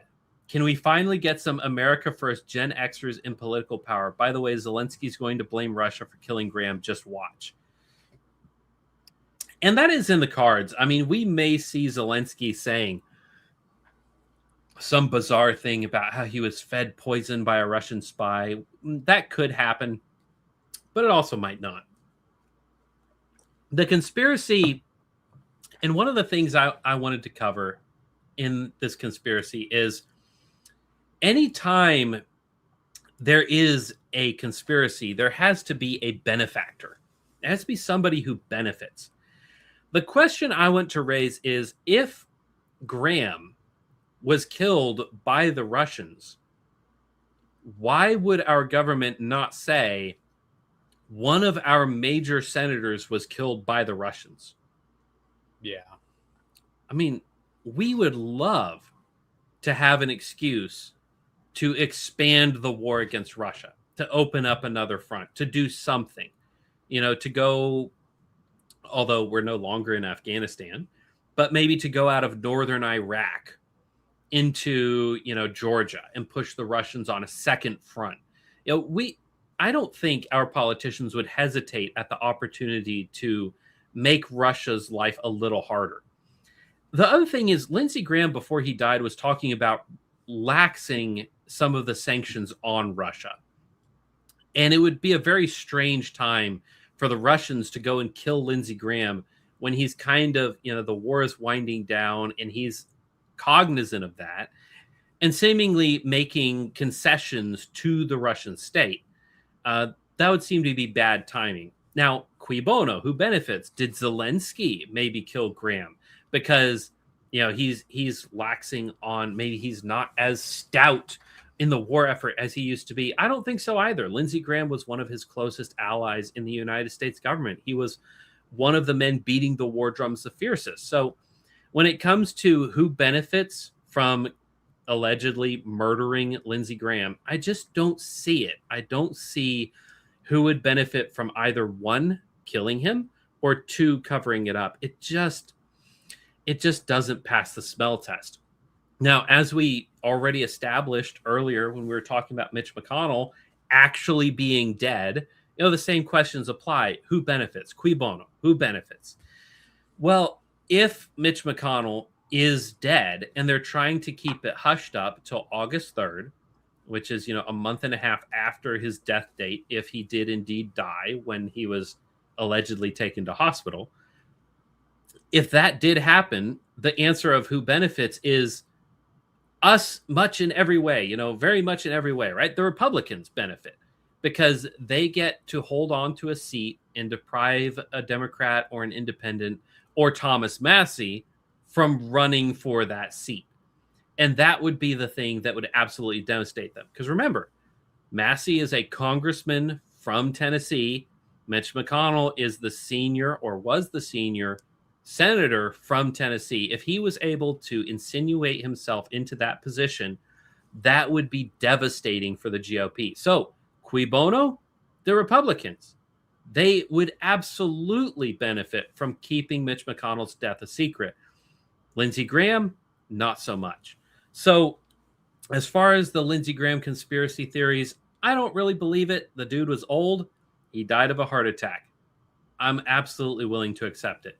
Mitch McConnell, on the other hand, I'm a little bit suspicious. I'm a little bit conspiratorial. But the memes, we always love the memes, don't we, Sean? The memes have been great. One of my favorites, of course, everybody knows Weekend at Bernie's, because even if you haven't seen the movie, you're familiar with the premise. Old guy dies. Two guys are trying to keep him alive for whatever reason. Well, here's a video party at his mansion. Yeah, here's a video of Mitch McConnell just walking down the street. What do you know? Yeah, you got Senate Republicans behind him. Yeah. Hey Bart. Hey Bernie. Hey dude, how you doing? He's just, we gotta make his arms flap so that people think he's still alive, so that we can keep the party going. How appropriate, we're keeping the old dead guy moving around, seemingly alive, just so that we can keep the party going. Yep. Checks out. The second one is even more absurd because they're not even like carrying him. It's like they go like this voodoo place, and it's like some kind of voodoo like makes him walk around. Yeah, well, it's a very absurd premise for both of them. Yeah, well, the first one was a better premise, of course, and like all grifters in Hollywood, they couldn't say no to a cheap sequel where they could just grubble up some money. But my favorite meme is a live post from Thomas Massey where he's just taking a big old dump on everybody. He says, "I spoke to McConnell for about 20 minutes this morning. He said we should end the war with Iran, quit giving aid to Israel, stop spying on Americans without a warrant, and he's really sorry about how my primary turned out." Yeah. This, of all the things that ever happened, this one happened the most. This one definitely happened. True. And of course, this is just, this is in the same vein of that previous post where it's like, oh, well, if that didn't happen, prove me wrong. You know, if McConnell's alive, just ask him, hey, did you talk to Massey? Oh, you didn't? Well, would you like to say that on national television? Well, he can't, because in all likelihood, he's dead. But fun, interesting things that have happened also. Here is USA Today says Senator Mitch McConnell breaks silence, says a fall led to his hospitalization. Is this on video? No, it is not. And we have old video of him walking around the Capitol, looking like a dead vegetable days before this happened. And he disclosed that a fall at his home in June caused a brief unconsciousness, hospitalization, and pneumonia. And the proof of that is this picture right here. USA Today, originally that article was posted with this picture. That picture has been removed. Why would that be? Well, here's Sarah Fields, somebody I don't know who that is, but she says, fully clothed, jeans on in a hospital bed, no wires or tubes, no IV, reading a newspaper. Okay. Also, very evident in this picture is his wife, who is in China right now. Yeah. And that newspaper has a picture from the sports section from today. So, very odd that his Chinese wife, who's in China, was with him today with a newspaper from today, which is obviously placed there to show that, no, this dude is very much alive, very much alive.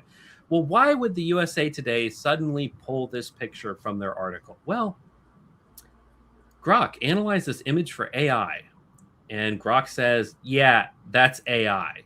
No real paper or date matches. Entire scene is synthetic. Explain this, and here's a picture of the newspaper that was supposedly used, and it's fake. It's a fake article that was drummed up by this imaginations. And here's just some people zooming in on the picture. Like, what is this? What is that? That's not English. That's not any language that I know. Look at the pattern on his clothes. Look at how the blue from his jeans is fading into his shirt. And yes, you can see this yourself if you blow up the image. The folds of his shirt are obviously AI drawn. I mean, this is not a real picture. And bad news. Person pointing out the newspaper does exist. That is correct. That newspaper does exist, but not in that form. As you can see, there are things about this picture that just don't add up in real life. If you zoom in on these parts, there are elements of this picture that are just clearly AI, because that is not distortion created by a camera. That is AI bleeding into itself. And you can do that. You can find this picture from Breaking 911 on Twitter. You can zoom in on it yourself, and you can find artifacts in this picture that just don't add up. So why are they using an AI picture of McConnell? Like we covered earlier, with when Bibi Netanyahu was spirited away to Europe, and they had all these videos of him walking around and doing things that were very obviously AI videos. Turned out later he was in surgery for cancer. And there are obvious reasons why you would not want a wartime president. You would not want it to be known that he was under surgery for cancer. So they obviously covered it up with AI. He has since recovered and been seen in public. Such a thing could be going on with McConnell right now. It is not beyond believability that he is alive. It's just Netanyahu's more likely to be alive than Mitch McConnell, because we have already seen videos of McConnell very much in poor health, very much, frozen up, doing old guy things that old guys do right before they die. But as a send-off for Lindsey Graham, I just wanted to play a video just so that we remember this man for who he truly was. And this is during those awful scenes in North Carolina when we had that flooding that we mentioned earlier in the show, where Patriot Front showed up and were saving people's lives, they were discussing the fallout and the death toll and things along these lines on Fox News. And this is what Lindsey Graham had to say about that when he was on with Hannity. Well, that's as loud as it can get. So, guys, Really? just get your ears as close to it as you can because it's kind of quiet. Elon Musk for that. I've been going all over South Carolina like most people hadn't slept much. Well, look what's going on in Israel. Our friends in Israel are surrounded by people that want to kill them, destroy them, a second Holocaust in the making, and Biden says be proportional. What is the proportional response? So in your state, people are dying because of a natural disaster. Hannity is showing pictures of that natural disaster. He's asking you questions about it, and all you can say is, well, yeah, that's happening, but think about what's going on in Israel. In Israel right now, Israel is fighting a war against Arabs who want to kill them. And that has never happened before, guys. That has literally never happened ever since they existed in the 1950s. Yeah. Yeah, but that's all he can think about is, forget my constituents in the Carolinas. Forget these people who are dying. Forget the federal opposition to helping these people. Forget all that, because what's actually important right now is that we all take a moment and look at Israel, because, oh, Israel. Guys, Lindsey Graham was not a good man. Like I said earlier, there was never a war that he saw that he didn't want to be in on. The dude was an evil warmonger. And, as far as him being dead goes, I'll say it, good riddance. He has been a bad senator the whole time. He was part of that Three Amigos with, what's his name? The alleged war hero who ran for president and lost. It's late in the night, and I'm forgetting McCain? McCain and Goldstein or Finkelstein, whatever his name was, the other senator. They were always supporting the wrong legislation. They were always supporting things that I would be very much opposed to. And I'm not going to mourn his death one bit. Now, for his own soul's sake, I do hope that he made himself right with God before he died. That is not an opportunity that is afforded to most people. And typically, if you die of a heart attack in the middle of the night after a long trip, that probably didn't occur. So unless things really did change very much on his trip back from promoting a war in Eastern Europe, I'm not holding out hope. But, for his own sake, I hope that did happen. But I'm not going to hold my breath. I will say that I found it absurd, the amount of Democrats, like the far left Democrats, right? They were just like, oh, we got rid of, one of their best guys died and whatever. Like, you guys have no idea how not on board with far right causes he was. Like, he's going to be replaced by someone who is so much more of a nightmare to you than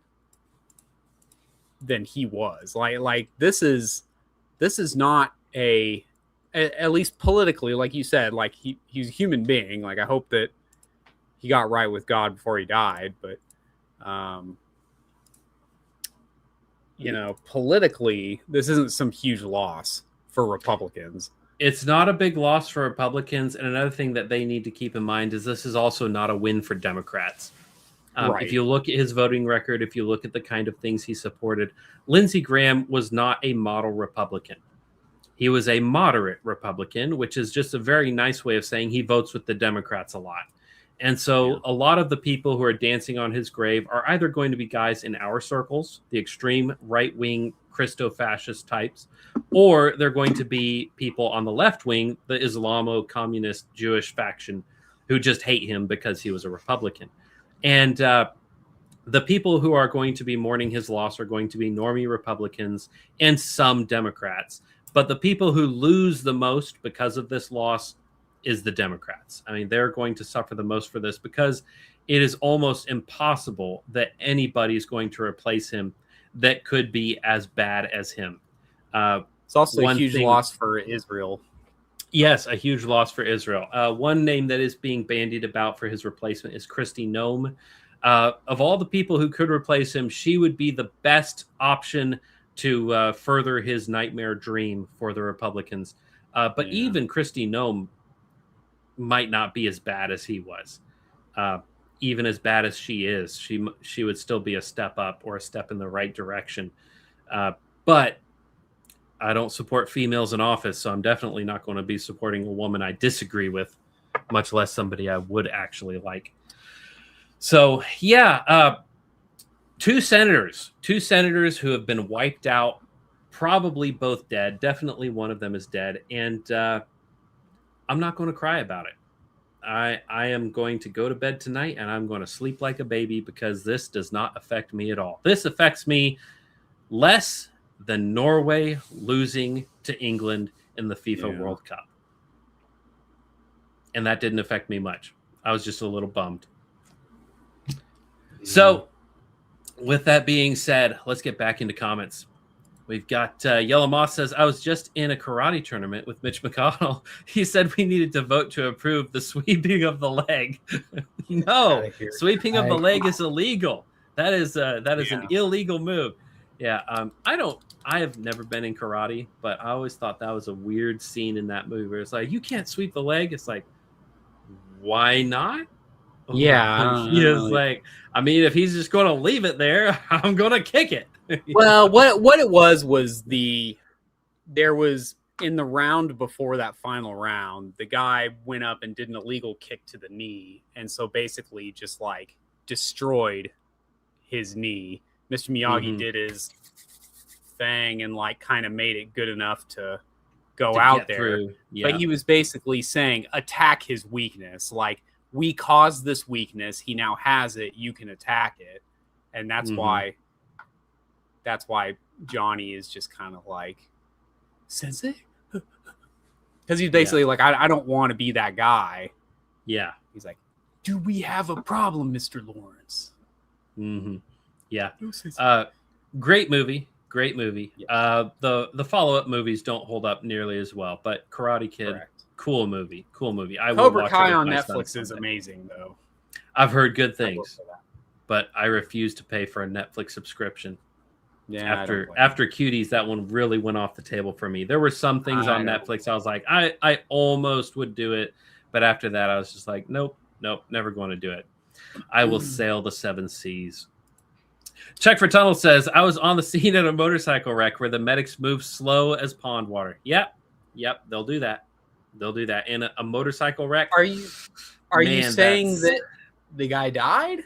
Is that what you're trying? Are you trying to back up what I was saying? Or are you like that may be another take on it. I remember driving past a motorcycle wreck on I-35. Cover your ears if you're sensitive, folks. But we were driving along, and it was like, those are a guy's legs. And a few minutes later, it's like, there's the rest of them. And there were people standing next to him, talking to him. He was still alive. And it was like, motorcycle wrecks can be pretty gnarly, guys. What? Where on 35 was this? Was it in my neck of the woods? No, it was south of me. Yeah. Oh, okay. This would have been years ago, too. This was not recently. But it's burned into my memory. I'll never forget that for sure. Yellow Moss says, Russians and Israelis both use the heart attack needle. What? And we don't? I heard they had I thought it was a gun. I thought it was like a raise or something. Actually, the CIA are the ones who developed it, and the Russians stole it from us. But yeah, it's a heart attack gun. It shoots a needle that, and it's hard to parse truth from fiction because these things get magnified, especially in the internet age. But even before the internet, they were doing it. But as far as I can tell, it launches a needle that will then strike the flesh and then fall off. Some people say that the needle then, dissolves and things like that, but that has not been corroborated. But yeah, Israelis and Russians use heart attack needles. They'll also feed people things that will give them heart attacks. Turbo cancer can be induced from eating and drinking. There's a quite famous instance of a British politician who was invited to the USSR consulate in London because he was going to be the next leader. The election hadn't happened yet, but the writing was all on the wall. He goes in and he sits down and he has tea and cookies with the diplomat, goes home, gets turbo cancer, and he's dead in like 5 days. And at the fall of the Soviet Union, they're like, oh yeah, we did that. We discovered that we can give somebody turbo cancer by feeding them or by ingestion, either through a solid or a liquid. And we gave him the double dose. Like, we really didn't want this guy and we killed him. So yeah, that is very much a thing. And Check for Tunnel says, no, he lived. And he says, crazy that he didn't die. It was bad. Yeah, yeah. So when an ambulance responds and you're seeing the guys get out and they're walking and they're not running, they're doing that on purpose, and they're not doing it because they don't care. They're doing it because it's been trained, because statistically, from a 5,000-foot view, they looked down and they said, look, people are dying because we're hurrying too much. I will say also, in modern ambulances, there's really everything in the back of that vehicle that to keep you alive. Yeah, that would really be at the hospital anyways. So it's not like the biggest deal that they get you to the hospital as much as it is that they get you in the ambulance. Yeah, like, yeah. It's not like they have it's not like they have a magic life machine at the hospital that they can plug you into that's too big to fit in an ambulance. We gotta get you to base so you don't get tagged. right. Got to get you back across the line. You know, no, that's not how it works. You know, once the ambulance is there, if you're still alive, you're probably going to make it. And if you're not going to make it, being on a bed in the hospital wouldn't have helped either. Yeah. All right. Well, with that said, folks, it is getting late. It is getting close to time. Sean, you've been yawning this whole time. You've been having a rough time. I'm so sorry. I'm not trying to. But you know, it was a good show, and I'm really glad that we covered the Patriot Front stuff, because it's really been in the zeitgeist. People have been talking about it ever since the 4th of July, and Rhousseau really is blowing up. People are starting to notice him, and I think that's a good thing.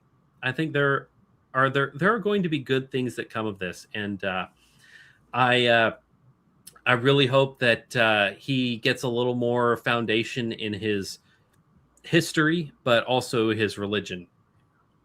Again, Rhousseau. Oh yeah, the religion. Yeah. Yeah. At the end of that. Yeah, he says a few things about Christianity that are not quite right, and he's not very much a fan. He is, from what I understand, a member of a PCUSA church, so not great. What? Or at least he was at some point, people are saying. But